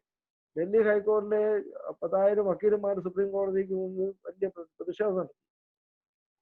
Supreme court bar association writ petition file ചെയ്തു. ആ റിട്ട് പെറ്റീഷനകത്ത് ആ ഏർലിയർ 3 ബെഞ്ച് ജഡ്ജ്മെന്റ് ഫലത്തിൽ റദ്ദാക്കി. അഡ്വക്കേറ്റിനെതിരെ കണ്ടംപ്റ്റ് ഓഫ് കോർട്ട് പ്രൊസീഡിങ്സിന് അഡ്വക്കേറ്റിനെ പ്രാക്ടീസ് ചെയ്യാൻ വിലക്കാൻ പാടില്ല എന്നൊരു ജഡ്ജ്മെന്റ് വന്നു. അപ്പൊ അവിടെ എന്താ സുപ്രീം കോടതി ചെയ്ത്? വലിയ പ്രഷർ ഉണ്ടായി. അതുകൊണ്ട് സുപ്രീം കോടതി ആർട്ടിക്കിൾ 32 പെറ്റീഷൻ എന്റർടൈൻ ചെയ്തു. അതുപോലെ തന്നെ സംഭവിച്ചിരിക്കുന്ന വേറെ എക്സാമ്പിൾ ഉണ്ട്, അന്തുലേ. അപ്പം ആർട്ടിക്കിൾ 32 പെറ്റീഷൻ കോടതിക്ക് വലിയ പ്രഷർ വരികയാണെങ്കിൽ സുപ്രീം കോടതി ജഡ്ജ്മെന്റ് അവർ തന്നെ റീകൺസിഡർ ചെയ്യും. അപ്പം അത് പ്രഷർ വരണമെന്ന് വെച്ച് കഴിഞ്ഞാൽ നമ്മൾ ഇത് സമൂഹം അറിയണം. ജാക്കോബായക്കാർ അവർ വിശ്വാസത്തിനുള്ള സത്യങ്ങളെ ലംഘിച്ചു. അങ്ങനെ ഒരു അറ്റംപ്റ്റ് നമ്മുടെ ഭാഗത്തുനിന്ന് ഉണ്ടായില്ല. ആരും പറഞ്ഞില്ല കോടതി വിധി കൊണ്ട് ഞങ്ങൾക്ക് വലിയ നീതി നിഷേധം ഉണ്ടായി, കോടതിക്ക് തെറ്റുപറ്റി, വിശ്വാസത്തിൽ കയറി കോടതി പ്രൊനൗൺസ് ചെയ്തു. ഇങ്ങനെയുള്ള കാര്യങ്ങൾ ആരും പറഞ്ഞില്ല. അപ്പൊ അങ്ങനെ പറഞ്ഞാൽ, നിരന്തരമായിട്ട് പറഞ്ഞാൽ ചിലപ്പോൾ എന്തെങ്കിലും വ്യത്യാസം വന്നേക്കാം. അപ്പോൾ പിന്നെ നമുക്ക് അവകാശപൂർവ്വം പറയാവുന്ന എവിടെയാണ്? താഴെക്കോടതിയിലാണ്. ഇവർ മുളന്തുരുത്തി കേസിലാണ് ഡിസ്ട്രിക്ട് കോർട്ട്. അവിടെ പെറ്റീഷൻ ഫയൽ ചെയ്താൽ തള്ളിക്കഴിഞ്ഞാൽ അതിനെ SFP 136 നിൽക്കും, അതിനെ കേരള ഹൈക്കോടതിന് അപ്പീൽ നിൽക്കും, അത് തന്നെ 136 സുപ്രീം കോടതിയിലേക്ക് പോകാം. അപ്പോൾ നിരന്തരമായിട്ട് ഈ ഇഷ്യൂ റിയജിറ്റേറ്റ് ചെയ്യണം. പിന്നെ മൂന്നാമത്തേതായിട്ടുള്ള ഒരു ഓപ്ഷൻ എന്ന് പറയുന്നത് state government. State government legislature ആരുടെയും സബോർഡിനേറ്റ് അല്ല. ഒരു കോടതിയുടെ അധികാരം ആവശ്യമില്ല, അനുവാദം ആവശ്യമില്ല. പക്ഷേ നമ്മൾ ജീവിക്കുന്ന കഷ്ടമായിട്ടൊരു അവസ്ഥയിലാണ്. മഹാരാഷ്ട്രയില് ഒരു ഗവൺമെന്റ് ലെജിസ്ലേഷൻ നടത്തുന്നതിന് സ്ലംസ് റെഗുലൈസ് ചെയ്യുന്നതിന് ബോംബെ ഹൈക്കോടതി സ്ലംസ് ഒന്ന് റെഗുലൈസ് ചെയ്യാൻ പാടില്ലെന്നൊരു ഓർഡർ പാസ്സാക്കി. അതെല്ലാം PA ഇല്ല. അതിനെതിരെ അറ്റോർണി ജനറൽ ഒപ്പീനിയൻ വാങ്ങിച്ചിട്ടാണ് ശിവസേന ഇപ്പോഴത്തെ BJP ഗവൺമെന്റ് 2014 അധികാരത്തിൽ വന്നപ്പോൾ ഒരു ലെജിസ്ലേഷൻ കൊണ്ട്. അപ്പം അതെല്ലാം കഷ്ടമാണ്. പക്ഷെ നിയമ പൊസിഷൻ വളരെ ക്ലിയർ ആണ്. Legislature is supreme in his province. ആരുടെയും അടിമയല്ല ലെജിസ്ലേച്ചർ. അപ്പോൾ എനിക്ക് പറയാനുള്ള കാര്യങ്ങൾ ഞാൻ നിങ്ങളുടെ ചോദ്യങ്ങൾക്ക് മറുപടി പറയാം. അപ്പം വീണ്ടും പറയാൻ ഉദ്ദേശിക്കുന്നതാണ്, എനിക്ക് കട്ടച്ചിറക്കാർ എൻ്റെ അടുത്ത് വന്നത് എല്ലാ കേസും തോറ്റ ശേഷമാണ്. അപ്പീൽ SLP തള്ളി, റിവ്യൂ തള്ളി, ക്യൂരേറ്റീവ് തള്ളി, എല്ലാം കഴിഞ്ഞിട്ട് വന്ന് ഞാൻ ഫയൽ ചെയ്ത ഒരു റിവ്യൂ പെറ്റീഷൻ ഞാൻ അവരോട് പറഞ്ഞു, റിവ്യൂ പെറ്റീഷൻ ചേമ്പറിൽ തള്ളുള്ളൂ, ഞാൻ ഫയൽ ചെയ്ത് നോക്കാം, അടുത്ത റിറ്റ് പെറ്റീഷൻ കൊടുക്കാൻ നമുക്ക് ഓപ്പർച്യൂണിറ്റി കിട്ടും. 1 മിനിറ്റ് കേൾക്കും, അല്ല 2 മിനിറ്റ് കേൾക്കും. എനിക്ക് 10 മിനിറ്റ് തന്നെ കേട്ടെന്ന് എനിക്ക് തോന്നുന്നു. 10 മിനിറ്റ് കേട്ട് കഴിഞ്ഞിട്ട് തള്ളുന്ന ഉറപ്പാണ്. പക്ഷെ അത്യാവശ്യം കാര്യങ്ങൾ പറയാൻ പറ്റി. ജസ്റ്റിസ് ഗൊഗോയുടെ കോടതിയിലായിരുന്നു, അത്യാവശ്യം കാര്യങ്ങൾ പറയാൻ പറ്റി. ഈ കേസുകളെല്ലാം വന്ന് വലിയ തെറ്റാണ്, കേസ് റീകൺസിഡർ ചെയ്യണം, തെറ്റുപറ്റി അത്രയും കാര്യം കൺവേ ചെയ്യാൻ സാധിച്ചു. അതിനകത്ത് കട്ടച്ചിറക്കാര് എനിക്ക് ഫീസ് ബാക്കി തന്നിട്ടില്ല. ആ ഫീസ് തന്നിട്ടില്ല. ഫീസ് അതിനകത്ത് ചെറിയൊരു നീരസം, എനിക്ക് ഫീസ് കിട്ടിയിട്ടില്ല ബാക്കി. ഇവിടെ പിന്നെ എന്നെ ഇൻവോൾവ് ചെയ്തേക്കുന്ന കോതമംഗലം കേസിനകത്താണ്. കോതമംഗലം കേസിനകത്ത് ഇപ്പൊ എന്നെ ഏൽപ്പിച്ച ശേഷം പിന്നീട് എന്നെ കൊണ്ട് ജസ്റ്റിസ് ദേവൻ രാമേന്ദ്രന്റെ കേസിൽ എന്നെ ഒരു റിക്യൂസ് ചെയ്യാൻ എന്നെ കൊണ്ട് ആപ്ലിക്കേഷൻ പറയാൻ ഞാൻ കൊടുത്തു. എനിക്ക് വലിയ മടിയായിരുന്നു. ജസ്റ്റിസ് രാമേന്ദ്രന്റെ കേസ് കേൾക്കുന്നത് ശരിയല്ല. കാരണം ഒരു കേസിലെ കക്ഷികൾക്ക് വേണ്ടി നമ്മൾ അപ്പയർ ചെയ്തിട്ടുണ്ടെങ്കിൽ ആ കേസ് ജഡ്ജി കേൾക്കുന്നത് ശരിയല്ല. അപ്പൊ അതുകൊണ്ട് അവര് റിക്യൂസൽ ചോദിക്കണമെന്ന് എൻ്റെ അടുത്ത് വന്നപ്പം ഞാൻ സത്യത്തിൽ അംഗീകരിച്ചു, അത് ശരിയാണ്. പക്ഷെ എനിക്ക് പറയാനും ഒക്കെ മടിയായിരുന്നു. അപ്പൊ ഞാൻ ഞാനൊന്ന് ഇൻഡയറക്റ്റ് ആയിട്ട് ഹിന്ദി ചെയ്ത് നോക്കാം. പക്ഷെ അവസാനം ഞാനൊരു ആപ്ലിക്കേഷൻ കൊടുത്തു. അതുകൊണ്ട് അതിനുശേഷം ഒന്ന് ബെഞ്ച് കട്ടച്ചിറക്കാരെ ഇവരെല്ലാം റിക്യൂസ് ചെയ്ത് പോയി. പിന്നീട് ഇവരാരെയും കണ്ടിട്ടില്ല. അപ്പൊ അതിനിടയ്ക്കാണ് ഞാൻ അവരെ കുറ്റം പറയുന്നില്ല, കാരണം അതിനിടയ്ക്ക് എനിക്കൊരു വലിയ അത്യാഹിതം ഉണ്ടായി. ജസ്റ്റിസ് നരിമാൻ എന്നെ കണ്ടംപ്റ്റ് ഓഫ് കോർട്ടിൽ ശിക്ഷിച്ചു. എനിക്കത് പ്രൊസീഡിങ്സ് ഇല്ല, ഒരു കണ്ടംപ്റ്റ് ഓഫ് കോർട്ട് കേസില്ല, ഒരു നോട്ടീസ് ഇല്ല, ചാർജ് ഇല്ല, ഹിയറിംഗ് ഇല്ല, വക്കീലില്ല. ഒരു സുപ്രഭാതത്തിൽ ഞാൻ ബോംബെയില് പത്രത്തിൽ കൂടെ അറിയുന്ന എന്നെ കണ്ടംപ്റ്റ് ഓഫ് കോർട്ട് കേസിന് ശിക്ഷിച്ചു. അതിന്റെ കാരണം എന്താണ്? ഞാൻ ഹിയറിംഗിനിടയ്ക്ക് allegation that I took the name of C. Fali as Nariman. അപ്പോൾ ജസ്റ്റിസ് ഫാലി എസ് നരിമാനും ജസ്റ്റിസ് റോഹിണൻ നരിമാനുമായിട്ട് എനിക്ക് വ്യക്തിപരമായിട്ട് യാതൊരു വിരോധമില്ല, ഇന്നുമില്ല അന്നുമില്ല. പക്ഷേ ഫാലി നരിമാൻ സുപ്രീം കോടതി ജഡ്ജിയായി, സോറി റോഹിണൻ നരിമാൻ സുപ്രീം കോടതി ജഡ്ജി ആയി കഴിഞ്ഞപ്പോൾ ഞാനൊരു ഓപ്പൺ ലെറ്റർ അയച്ചു ഫാലി നരിമാന്, requesting him not to practice in the supreme കോടതി. അപ്പൊ അതിന്റെ കാരണം ഞാൻ ജസ്റ്റിസ് കൃഷ്ണയുടെ ഉദാഹരണം പറഞ്ഞു, അതും നമ്മുടെ ഇങ്ങനൊരു ഉദാഹരണം കൂടി പറഞ്ഞു. ജസ്റ്റിസ് രാധാകൃഷ്ണൻ പണി, KS രാധാകൃഷ്ണൻ. അപ്പൊ അദ്ദേഹത്തിന്റെ father justice Sivasankar Panicker advocate ആയിരുന്നു. ജസ്റ്റിസ് രാധാകൃഷ്ണൻ ജഡ്ജിയായ അന്ന് അങ്ങനെ ഒരു പ്രാക്ടീസ് നടത്തി. അതുപോലെ തന്നെ വേറെ ജഡ്ജിയെ പേര് വന്നു, അങ്ങനെ വൈഫ് ഇവിടെ അഡ്വക്കേറ്റ് ആയിരുന്നു. അന്ന് അങ്ങനെ ജഡ്ജിയായി കഴിഞ്ഞാൽ വൈഫിന് ശേഷം കോടതി അപ്പയർ ചെയ്തിട്ടില്ല. അപ്പം നമ്മുടെ ബാർ കൗൺസിൽ റൂളിൽ പറയുന്നുണ്ട് lawyers are not practice before a court where immediate relative is a judge. അപ്പോൾ റിലേറ്റീവ് ആരൊക്കെയാന്നൊക്കെ റൂൾസിൽ പറയുന്നുണ്ട്. അപ്പോൾ ബാർ കൗൺസിൽ റൂൾസ് അനുസരിച്ചിട്ട് ജസ്റ്റിസ് ഫാരിയസ് നരിമാൻ സുപ്രീം കോടതി പ്രാക്ടീസ് ചെയ്യുന്നത് തെറ്റാണെന്നുള്ള എൻ്റെ എല്ലാ കാലത്തെ അഭിപ്രായം.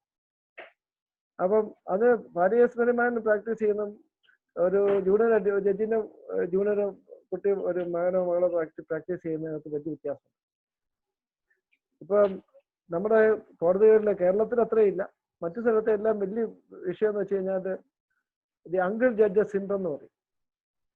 അങ്കിൾ ജഡ്ജസ് സിൻഡ്രം എന്ന് വെച്ച് കഴിഞ്ഞാൽ ജഡ്ജിമാരുടെ മക്കള് ഇമ്മീഡിയറ്റ് ബന്ധുക്കളും അതേ കോടതി പ്രാക്ടീസ് ചെയ്യാം. അപ്പം അവർക്ക് ചെറിയ കുട്ടികൾ, ഇപ്പം ജഡ്ജിമാരുടെ മക്കൾ 25-30 വയസ്സുള്ള ചെറിയ യങ് ലോയറെ എൻഗേജ് ചെയ്യാൻ വേണ്ടി അവരെക്കാൾ 30 വയസ്സ് 50 വയസ്സ് 60 വയസ്സൊക്കെ ഉള്ള ആൾക്കാർ വക്കീലന്മാര് വരികയാണ്. കാരണം എന്താണ്? ജഡ്ജിയുടെ മോനെ കേസ് ഏൽപ്പിച്ചു കഴിഞ്ഞാൽ സേഫാണ്.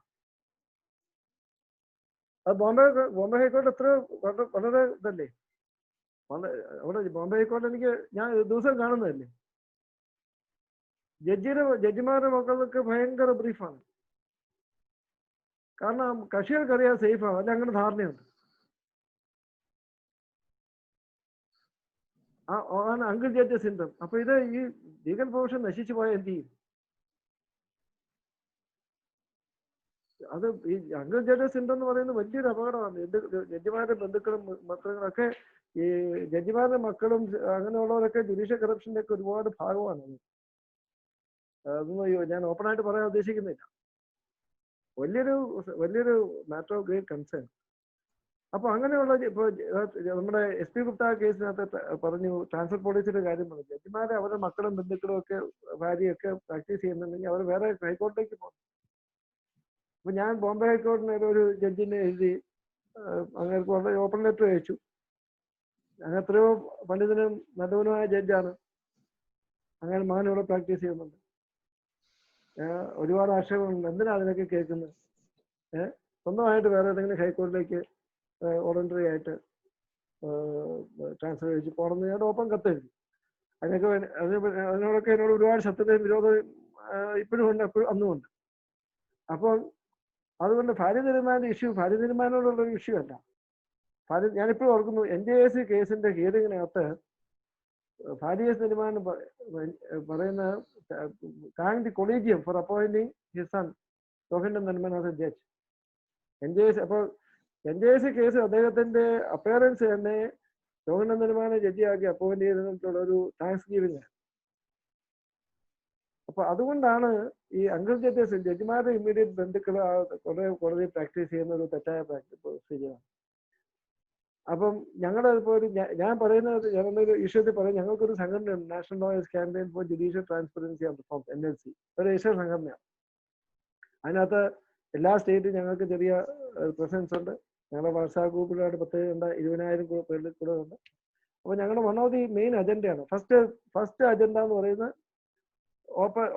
Open selection of judges. അതായത് കൊളീജിയം അല്ലാതെ advertisement of vacancies application wait ചെയ്ത് ഓപ്പൺ സെലക്ഷൻ ഓഫ് ജഡ്ജസ്. അതൊക്കെയാണ് ഇംഗ്ലണ്ടിലും മറ്റു രാജ്യങ്ങളിലൊക്കെ നടക്കുന്നത്. പിന്നെ video recording of court proceedings,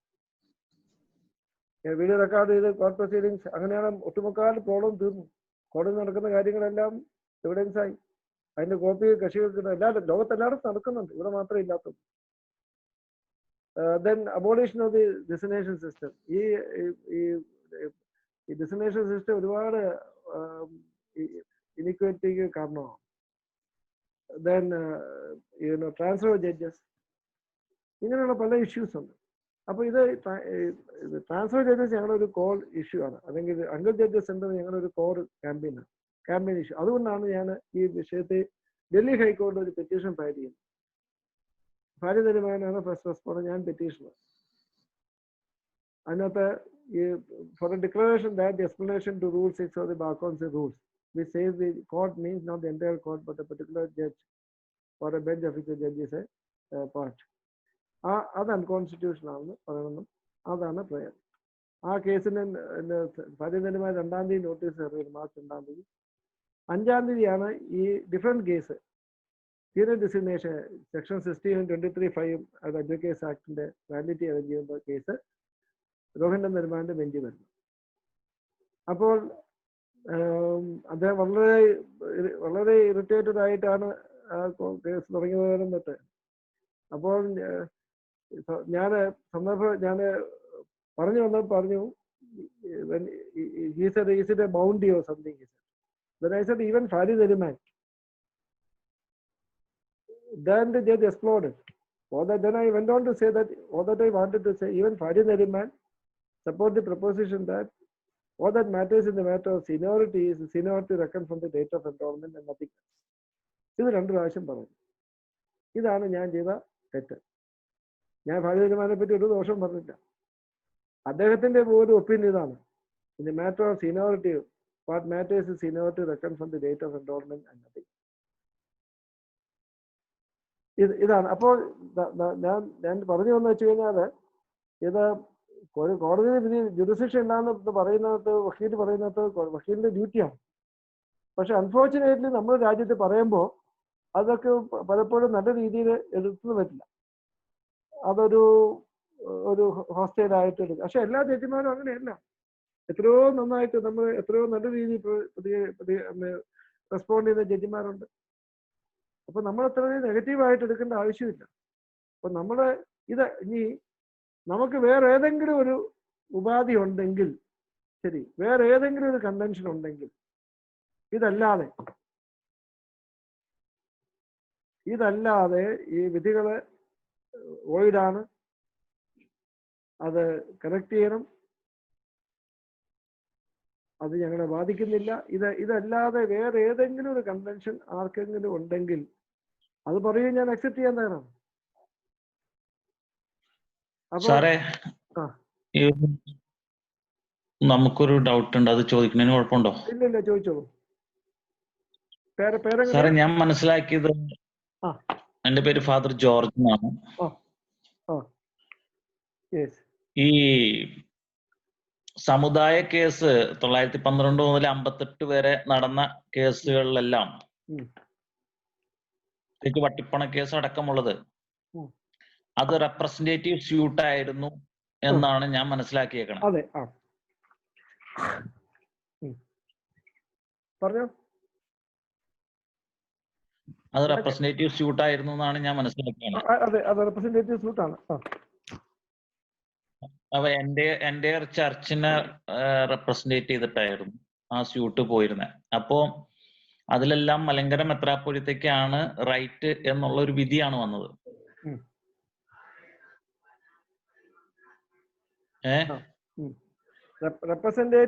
ആ മലങ്കര മെത്രാപ്പൊലീത്തയുടെ പിൻഗാമികളാണ് പിന്നീട് വന്നിട്ടുള്ള IOC-യിലെ മെത്രാപ്പൊലീത്തൻ ട്രസ്റ്റിമാർ അല്ലെങ്കിൽ കാതോലിക്കന്മാർ എന്നുള്ളത് കൊണ്ടാണ് അവർക്ക് അനുകൂലമായിട്ട് വിധി വന്നിരിക്കുന്നത്. അത് റെസ്റ്റ് വെഡിക്കേറ്റ് ആയിട്ട് എടുത്തിരിക്കുന്നു എന്ന് പറയുന്നത്. അപ്പൊ അപ്പൊ താങ്കൾ ചോദിച്ച വളരെ റിലവന്റ് ആയിട്ടുള്ള ചോദ്യമാണ്. നമ്മുടെ തെറ്റ് പറ്റിയത് വെച്ച് കഴിഞ്ഞാൽ, സമുദായ കേസ് അതിന്റെ മെറിറ്റ് തീരുമാനിച്ചില്ല. സമുദായ കേസിനകത്ത് എന്താ വിഷയം ഉണ്ടായിരുന്നത്? യാക്കോബായ സമുദായം അല്ലെ മലങ്കര ചർച്ച് രണ്ടായി പിളർന്നു. അതിനകത്ത് 2 ഭാഗമുണ്ട്. സംഭവിച്ചെന്നറിയോ? അത് ഞാൻ മറുപടി പറയാം. അവിടെ സംഭവിച്ചത് അല്ല, അവിടെ ഒരു മിസ്റ്റേക്ക് പറ്റിയിട്ടുണ്ട്. അതായത് ഈ ഓർത്തഡോക്സ് ഫ്രാക്ഷനിലെ മെത്രാപ്പൊലീത്ത ആയിരുന്ന ആള്, അയാളെ പാത്രിക്കീസ് മുടക്കാൻ കാരണം അദ്ദേഹം വിശ്വാസം ത്യജിച്ചത് കൊണ്ടല്ല. അദ്ദേഹം പാത്രിക്കീസിനെ ഈ സാമ്പത്തിക കാര്യങ്ങളുമായി ബന്ധപ്പെട്ട കാര്യത്തില് അനുസരിക്കാതിരുന്നത് കൊണ്ടാണ് അദ്ദേഹത്തെ മുടക്കി മറ്റൊരു മെത്രാപ്പൊലീത്തയ്ക്ക് ചുമതല കൊടുത്തത്. അപ്പോ അദ്ദേഹത്തിന്റെ അപ്പോ അവിടെ കോടതിയിൽ വന്നു കഴിഞ്ഞപ്പോ നമ്മൾ പറഞ്ഞ യാക്കോബായ ഫ്രാക്ഷൻ പറഞ്ഞത് അദ്ദേഹം പാത്രിക്കീസിനെ അംഗീകരിക്കുന്നില്ല, അദ്ദേഹം വിശ്വാസം വിട്ടുപോയത് കൊണ്ട് അദ്ദേഹം മുടക്കപ്പെട്ടതാണ് എന്ന് പറഞ്ഞു. അപ്പൊ അദ്ദേഹം ഒരു അഫിഡവിറ്റ് കോടതി കൊടുത്തു, ഇല്ല, ഞാൻ പാത്രിക്കീസിനെ അംഗീകരിക്കുന്നുണ്ട്, പാത്രിക്കീസിന്റെ ആത്മീയ അധികാരം അംഗീകരിക്കുന്നുണ്ട് എന്ന് പറഞ്ഞത് കൊണ്ട് മാത്രമാണ് കോടതി പറഞ്ഞത് അദ്ദേഹം അങ്ങനെ മാറ്റിയത് ശരിയല്ല, അദ്ദേഹം വിശ്വാസത്തിന് മാറിപ്പോയിട്ടില്ല, അദ്ദേഹത്തിനാണ് അതിന്റെ റൈറ്റ് എന്ന് പറഞ്ഞത് 1928 വിധിയില്. ഞാൻ ചോദിച്ചെന്താ അറിയോ, വട്ടിപ്പണം കേസിനകത്തെ കോസ്റ്റ് ഓഫ് ആക്ഷൻ ഇഷ്യൂ എന്ന് പറയുന്നത്, വട്ടിപ്പണം കേസിനകത്ത് ഇതിനകത്ത് ഒരു വിഷയമുണ്ട്. ഇതെല്ലാം വട്ടിപ്പണം ആർക്ക് കൊടുക്കണം എന്നുള്ള കാരണങ്ങളാണ്, റീസണിങ് ആണ്. ആ റീസണിങ് ശരിയാകാം, റീസണിങ് തെറ്റാകാം. ശരിയാണെങ്കിലും തെറ്റാണെങ്കിലും അത് ആ കേസിനെ ബാധകമാവുന്നു. ഞാൻ പറഞ്ഞില്ലേ, ആടും പട്ടിന്റെ കഥ പറഞ്ഞില്ലേ, ആടിന്റെ പട്ടിയുടെ കേസ് ആട് പട്ടിയാന്ന് പറയുന്നു എയും ബിയും തമ്മിലുള്ള കേസിനകത്ത്. ആ കാരണങ്ങള് തെറ്റാണേലും അത് ശരിയായിട്ട് കണക്കാക്കി ആട് പട്ടിയാന്ന് വിധി വന്നു. നാളെ പിന്നീട് ഫ്യൂച്ചറിൽ ഒരു കേസ് വരുമ്പോൾ ഈ കേസിനകത്തെ കാരണങ്ങൾക്ക് പ്രസക്തിയില്ല. നാളെ വീണ്ടും എയും ബിയും തമ്മിൽ കേസ് വരികയാണ്, ആട് പട്ടിയാണെന്നുള്ള തർക്ക വിഷയം വരികയാണെങ്കിൽ അന്നേരം കോടതി പറയും കൂട്ട് നിൽക്കത്തില്ല, ഇത് ഓൾറെഡി തീരുമാനിച്ചു, എയും ബിയും തമ്മിൽ ആട് പട്ടിയാണെന്നുള്ള വിഷയം ഓൾറെഡി തീരുമാനിച്ചു കഴിഞ്ഞു, ആട് പട്ടിയാണ്, അത് ഇനി റീഎജിറ്റേറ്റ് ചെയ്യാൻ പറ്റില്ല, റെസിഡിക്കേറ്റാ, സെക്ഷൻ 12 ബാർ ഓഫ് സൂട്ട്. അതിനകത്തെ കാരണങ്ങൾക്ക് പിന്നെ പ്രസക്തിയില്ല. കാരണങ്ങൾ ലീഗലായിട്ടുള്ള കാരണങ്ങളാണ് സ്റ്റേ ഡിസീസ് അല്ലെ പ്രീസിഡന്റ് ആയിട്ട് കണക്കാക്കുന്നത്. അപ്പൊ നമ്മുടെ നാട്ടിലുള്ള ഇത് വലിയ ബുദ്ധിമുട്ടെന്ന് വെച്ച് കഴിഞ്ഞാൽ ഈ തിൻ ഡിഫറൻസ് ഉണ്ട്, reason on facts and reason on law. ഈ ഡിസ്റ്റിങ്ഷൻ മനസ്സിലാക്കുന്നില്ല. Reason on law is a precedent, reason on fact has no relevance. അപ്പൊ നമ്മുടെ കോടതികൾ ഇന്നും തുടർന്ന് വരുന്ന റീസൺ ഓൺ ഫാക്ട്സും റീസൺ ഓൺ ലോയും തമ്മിലുള്ള ആ ഡിസ്റ്റിങ്ഷൻ വിട്ട് മറന്നു പോകുന്നു. ഈ റീസൺ ഓൺ ഫാക്ട്സ് ആണ് പ്രസിഡന്റ് ആയിട്ട് കണക്കാക്കുന്നത്. അത് ഒരു സബ്റ്റിൽ ഡിഫറൻസ്, സബ്റ്റിൽ ആണെങ്കിലും വളരെ ഒരു വാലിഡ് ആയിട്ടുള്ള ഡിസ്റ്റിങ്ഷൻ ആണ്. ഈ ഡിസ്റ്റിങ്ഷൻ മനസ്സിലാക്കാൻ പറ്റാത്തത് കൊണ്ടാണ് നമ്മുടെ കേസുകളൊക്കെ എങ്ങനെയായി പോകും. അതെന്നും തുടരുന്നു. അതുകൊണ്ടാണ് ഞാൻ പറയുന്നത്, നമ്മുടെ ഈ മജോറിറ്റിയുടെ ജഡ്ജ്മെന്റ് നോക്കുന്നത് കൊണ്ടല്ലേ. മജോറിറ്റിയുടെ ഇപ്പോഴും നമ്മൾ പറയുന്നത് എന്താ, 5 judge constitution bench, 7 judge constitution bench judgment 5 judge follow ചെയ്യുമെന്ന് പറയുന്നത് എന്താണ്? നമ്മൾ ഈ തെറ്റാ ആവർത്തിക്കുന്നത്. ആ നമ്പർ റെസിഡിക്കേറ്റ എന്നുള്ള കൺസെപ്റ്റ് മാത്രമേ റെലവൻസ് ഉള്ളൂ. ആ മിസ്റ്റേക്ക് നമ്മൾ കണ്ടിന്യൂ ചെയ്യാണ്, എല്ലാ ദിവസവും നടക്കുകയാണ്. നമ്മളെ റീസൺ ആ റെസിഡിക്കേറ്റ് എങ്കിൽ നമ്പറിന്റെ ആവശ്യമില്ല, നമ്പറിന്റെ പ്രസക്തിയില്ല. ഡെനഗോ വേഴ്സസ് സ്റ്റീവൻസിലെ ആ concept of manufacture is liable to the ultimate consumer എന്നുള്ള കൺസെപ്റ്റ്, അത് ജഡ്ജിമാരുടെ നമ്പർ കൊണ്ടല്ല അത് വാലിഡ് ആയത്, ആ റീസണിങ് കൊണ്ടാണ്. മനസ്സിലായില്ലേ? Carlin versus Carbolic Smoke Ball and കമ്പനിയിലെ ആ ഡിസിഷൻ അതൊരു പ്രീസിഡന്റ് ആയതുകൊണ്ട് തന്നെ റീസൺ ആണ്. ഇപ്പൊ സോളമൻ ആൻഡ് കമ്പനി ഒരു ചാർട്ടർ അക്കൗണ്ടൻസ് ഒക്കെ ഉണ്ട്, Solomon versus Solomon.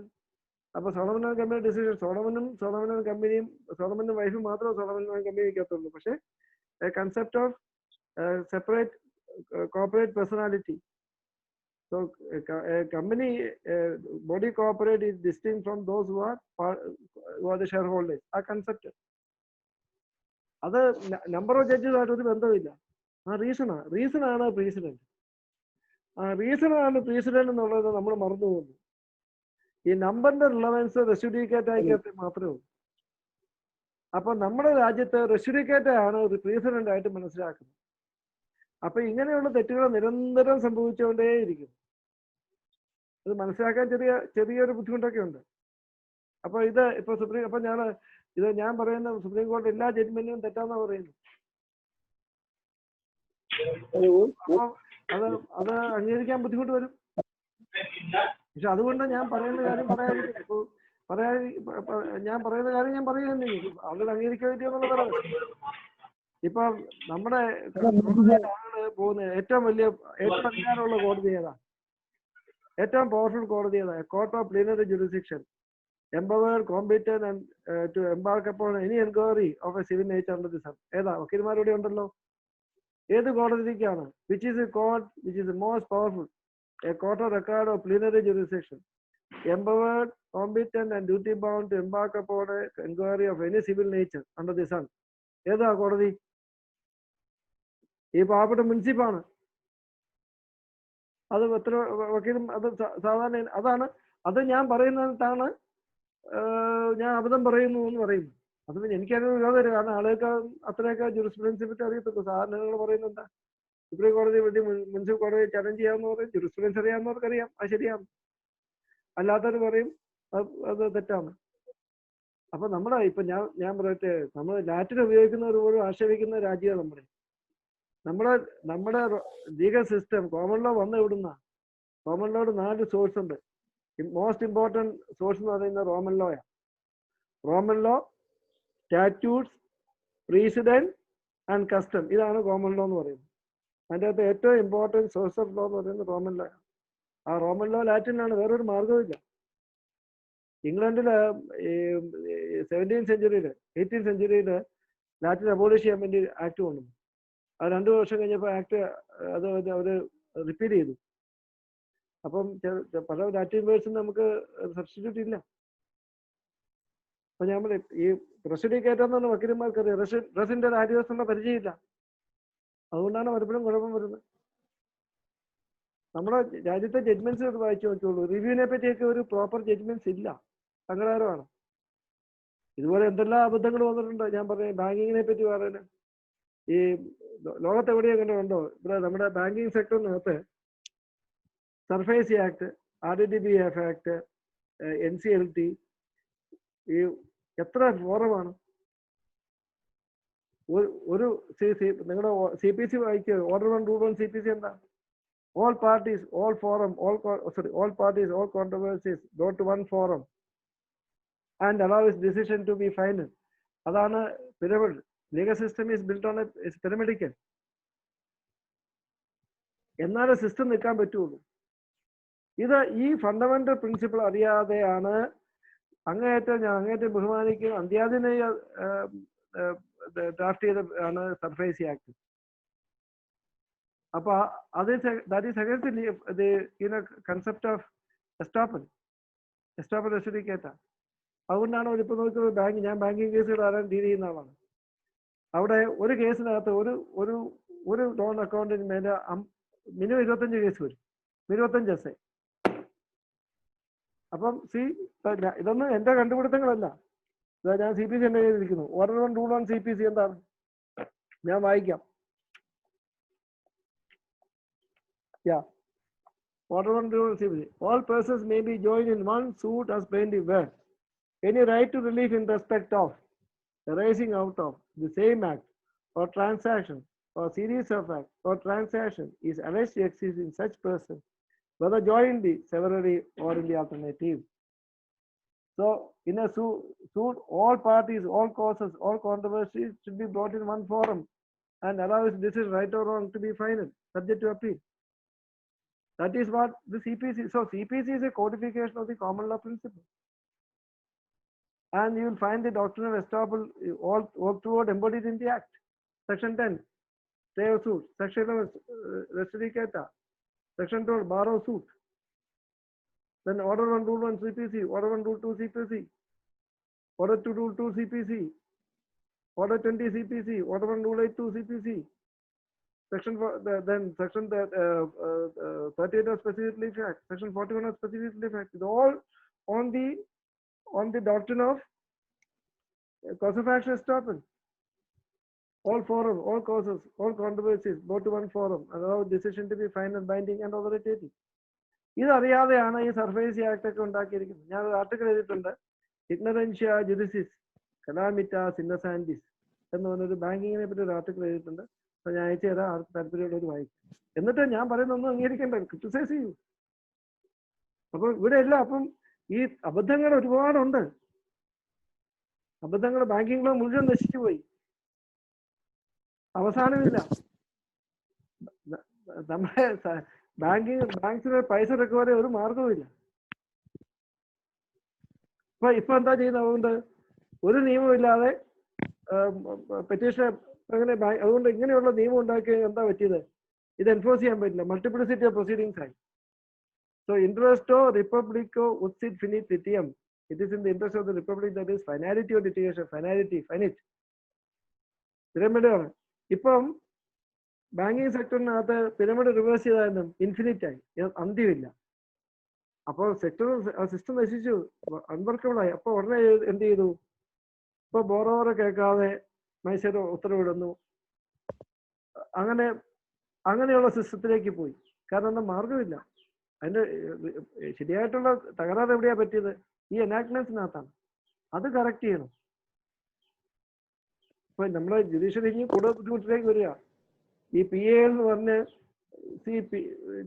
P A എന്ന് പറയുന്ന അസംബന്ധം അതെല്ലാം നോക്കിയുണ്ട്. കഷ്ടമാണ്. നോക്കിയേ, പി എ എഴുതി കൊടുക്കുന്ന എന്താ പറയുന്നത്? കേരള ഹൈക്കോടതി റൂൾസ് അനുസരിച്ചിട്ട് I have no interest. I am not a person aggrieved. None of my interests are affected. അപ്പോൾ P A petition says I M BC body. ഇങ്ങനെയുള്ള അബദ്ധങ്ങളാണ് വരുന്നത്. നമ്മൾ we have to follow the Christian principles. അപ്പോൾ Christian പ്രിൻസിപ്പിളിന് വിരുദ്ധമായിട്ടാണ് ഈ K S Varghese judgement ഒക്കെ വന്നിരിക്കുന്നത്. എന്തൊരു വലിയ കഠിനമായ വാക്കുകളൊന്നും ഉപയോഗിക്കുന്നില്ല. എന്തൊരു അരഗൻസ് ആണ്. ഒരു ജഡ്ജ്മെന്റ് പറഞ്ഞേക്കാണ്, ഐസക് മട്ടുമേൽ എപ്പിസ്കോപ്പ് അതിനകത്ത് എഴുതിയേക്കുന്നതാണ്. All civil courts and high courts are restrained from passing any order in violation of the mandate of the apex court decision in KS Varghese. എന്ത് വലിയ തെറ്റാണ് ഈ KS Varghese judgment. He can be binding either as precedent or res judicata. Res judicata party അല്ലെങ്കിൽ res judicata applicable അല്ല. Precedent ആണോ എന്ന് നോക്കേണ്ട ആരാ? ഒരു കേസ് ഫയൽ ചെയ്യുമ്പോൾ എന്തെങ്കിലും പ്രിൻസിപ്പിൾ ഉണ്ടോ എന്ന് മുൻസിപ്പൽ നോക്കും. മുൻസിപ്പൽ അല്ല, ഇതങ്ങനെയല്ല. കേസ് രജിസ്റ്റർ ചെയ്യാൻ പോലും പാടില്ല. അപ്പൊ ഇതെല്ലാം ഇങ്ങനെയുള്ളതെല്ലാം സംഭവിച്ചതിന്റെ കാരണം എന്താ? ഈ ജഡ്ജിമാരെ മുഴുവൻ കുറ്റം പറയാനുള്ള കാരണം എന്താണ്? കാരണം എല്ലാം ബാറാണ്. അത് പറയുമ്പോൾ എന്നെ ആർക്കും ഇഷ്ടപ്പെടുത്തില്ല. ഞാൻ എൻ്റെ കൊളീഗ് ലോയേഴ്സിനെ കുറ്റം പറയുന്ന ആളാണ്. ഈ സുപ്രീം കോടതിയിലെ കുറെ വക്കീലന്മാരാണ് ഇതെല്ലാം നശിപ്പിച്ചത്. കാരണം അവർക്ക് ഒരുപാട് പ്രോഫിറ്റ് ഉണ്ട് ഇതെല്ലാം. ഇപ്പൊ എല്ലാ എന്ത് വന്നാലും immediate demand court should legislate, court should frame guide line. എന്താ ലോകത്തുള്ള എല്ലാ കാര്യവും bring under the കോർട്ട്സ് jurisdiction so that they profit. എന്ത് കാര്യം അത്? നീറ്റ് എക്സാമിനേഷൻ നടന്ന് കോടതി തീരുമാനിക്കും. Matters of governance which fall in the exclusive realm of the executive are the main business of the Supreme Court today. അപ്പൊ എനിക്ക് ഇത് ഇങ്ങനെയുള്ള അവസ്ഥ ഉണ്ടാക്കിയ മുഴുവൻ ഈ പ്രശാന്ത് ഭൂഷണെ പോലെയുള്ള പിയേറിയാണ്. പക്ഷെ എനിക്ക് എന്ന് പ്രശാന്ത് ഭൂഷണോട് നന്ദിയുണ്ട്. അദ്ദേഹം ഒരു ബോൾഡ് സ്റ്റാൻഡ് എടുത്തു. ആ ബോൾഡ് സ്റ്റാൻഡ് എടുത്തുകൊണ്ട് നമുക്ക് ഇന്ന് എനിക്കിത് പറയാം. അല്ല ഞാൻ എത്ര ധൈര്യത്തിൽ പറയണം, നാളെ എനിക്കെതിരെ കണ്ടു വരും. അങ്ങനത്തെ അവസ്ഥ. ചോദിച്ചോളൂ.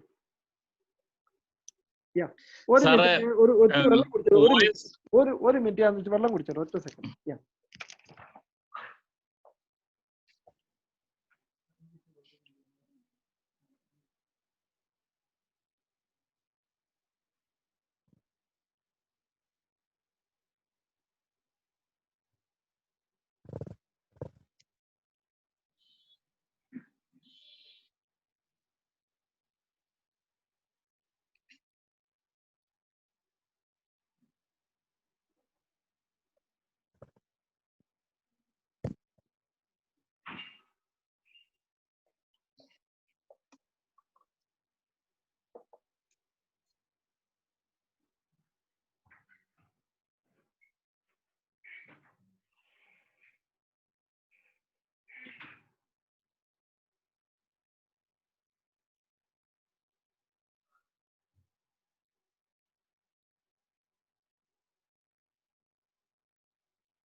സോറി ക്ഷമിക്കണം കേട്ടോ. യാ ചോദിച്ചോളൂ. യാ സാറേ എനിക്ക് ചോദിക്കാനുള്ളത് OS നമ്പർ 2 of 104 ആണ്. ആ കേസ് പറ്റി സാർ എന്തെങ്കിലും പറഞ്ഞായിരുന്നു? ഞാൻ ഉറങ്ങിപ്പോയി, 5:30 എഴുന്നേറ്റ്. സൂം മീറ്റിംഗ് 5:30 മുതലാണ് കേൾക്കാൻ തുടങ്ങിയത്. OS നമ്പർ 2 of 1104 പറ്റി പറയുമ്പം അത് സാർ ഓൾറെഡി ഇന്ന് പറഞ്ഞതാണോ? പറഞ്ഞോ, ചോദിച്ചോളൂ. യാ അതെല്ലാം കവർ ചെയ്തു. എന്നാൽ OS number 2 of 1104 case sir already cover ചെയ്താണോ? അത് കവർ ചെയ്താ മോനെ. യാ അപ്പൊ ഞാൻ വേറൊരു കാര്യം ചോദിച്ചിട്ട് വേറൊരു ചോദ്യത്തെ വെച്ച് കഴിഞ്ഞാൽ ഇപ്പൊ സുപ്രീം കോടതിയില് ഈ മുളന്തുരുത്തി കേസിനെ പറ്റി ഒരു അപ്പീലും പെൻഡിങ് ഉണ്ട്. അപ്പൊ ആ അപ്പീലിനകത്ത് എന്തെങ്കിലും പ്രയോജനം ഉണ്ടാകുമോ എന്നുള്ള ചോദ്യം, അതിന് ഒരു മറുപടി പറഞ്ഞോട്ടെ. ആ അപ്പീൽ SLP നമ്മൾ ഫയൽ ചെയ്തേക്കുന്ന ജസ്റ്റിസ് മുസ്താഖിന്റെ പോലീസ് പ്രൊട്ടക്ഷൻ ഹർജിയിലെ ഓർഡറാണ്. പള്ളി പിടിച്ചു കൊടുക്കാൻ പോലീസ് പ്രൊട്ടക്ഷൻ കൊടുത്തിട്ടുള്ള ഓർഡറാണ് ജസ്റ്റിസ് മുസ്താഖിന്റെ. അതായത് അദ്ദേഹത്തെ 18/5/2020 ഓർഡറാണ്. ആ ഓർഡറിന്മേലുള്ള SLP ആണ് സുപ്രീം കോടതി വരുന്നത്. അപ്പൊ വലിയ പ്രതീക്ഷയാണ് ആളുകൾ അതിനകത്ത് വെച്ചിരിക്കുന്നത്. പക്ഷേ അതിനകത്ത് വലിയ പ്രതീക്ഷ വെക്കുന്ന അർത്ഥങ്ങളൊന്നും ഞാൻ കരുതുന്നില്ല. കാരണം അവിടെ നമ്മൾ പ്രതീക്ഷ വെക്കണമെങ്കിൽ നമ്മൾ ഹർജിക്കാരനായിട്ടുള്ള കേസിനകത്ത് മാത്രമേ നമുക്ക് ഒരു പ്രതീക്ഷയ്ക്ക് വകയുള്ളൂ. ഇത് ഓർത്തഡോക്സുകാർ ഫയൽ ചെയ്ത പെറ്റീഷനാണ്. ആ ഓർഡറിനെതിരെ നമ്മൾ അപ്പീൽ പോയിരിക്കുന്നു. അതിനകത്ത് പോലീസ് പ്രൊട്ടക്ഷൻ കൊടുക്കാൻ പാടില്ല എന്നൊരു ഉത്തരവ് സുപ്രീം കോടതിയിൽ നിന്ന് ഉണ്ടാകാൻ വളരെ പ്രയാസമാണ്. പിന്നെ വേറൊരു റിലീഫ് നമുക്ക് അവിടെ സ്കോപ്പ് ഇല്ല, കാരണം നമ്മുടെ പെറ്റീഷൻ ഇല്ല. അപ്പൊ ഞാൻ ആദ്യം മുതൽ എല്ലാ കാലത്തും പറയുന്നതാണ്, നമുക്ക് റിലീഫ് വേണമെങ്കിൽ നമ്മളെ പ്ലെയിൻറ്റിഫായിട്ട് നമ്മളെ പെറ്റീഷനായിട്ട് നമുക്കൊരു പെറ്റീഷൻ വേണം. So right remedy forum we must assert these are our rights and ask for XYZ remedies. അപ്പോൾ നമ്മളാണ് ആക്ടർ ജുഡസ് റിയസ് ആക്ടർ. നമ്മൾ ഇൻസ്റ്റിറ്റ്യൂട്ട് ചെയ്യുന്ന, നമ്മൾ ഒറിജിനലായിട്ട് ഇൻസ്റ്റിറ്റ്യൂട്ട് ചെയ്യുന്ന, നമ്മളായിട്ട് അവകാശപ്പെടുന്ന ഒരു കേസിൽ മാത്രമേ നമുക്കൊരു റിലീഫ്, സബ്സ്റ്റാൻറ്റീവ് ആയിട്ടുള്ള റിലീഫ് കിട്ടുള്ളൂ. സബ്സ്റ്റാൻറ്റീവ് പെറ്റീഷൻ ഇല്ലാത്ത റിലീഫ് കിട്ടുന്നില്ല. ഇത് വല്ലവരും ഫയൽ ചെയ്തേക്കുന്ന, ഓർത്തഡോക്സുകാർ ഫയൽ ചെയ്തേക്കുന്ന പോലീസ് പ്രൊട്ടക്ഷൻ കേസിനേറ്റ് നമുക്ക് എന്ത് ഓർഡർ കിട്ടാം? സബ്സ്റ്റാൻറ്റീവ് ആയിട്ടൊരു ഓർഡർ അതിനകത്ത് കിട്ടാനില്ല. ഇനി എന്തെങ്കിലും ഓർഡർ കിട്ടിയാൽ ഭാഗ്യമായിട്ട് കണക്കാക്കാം.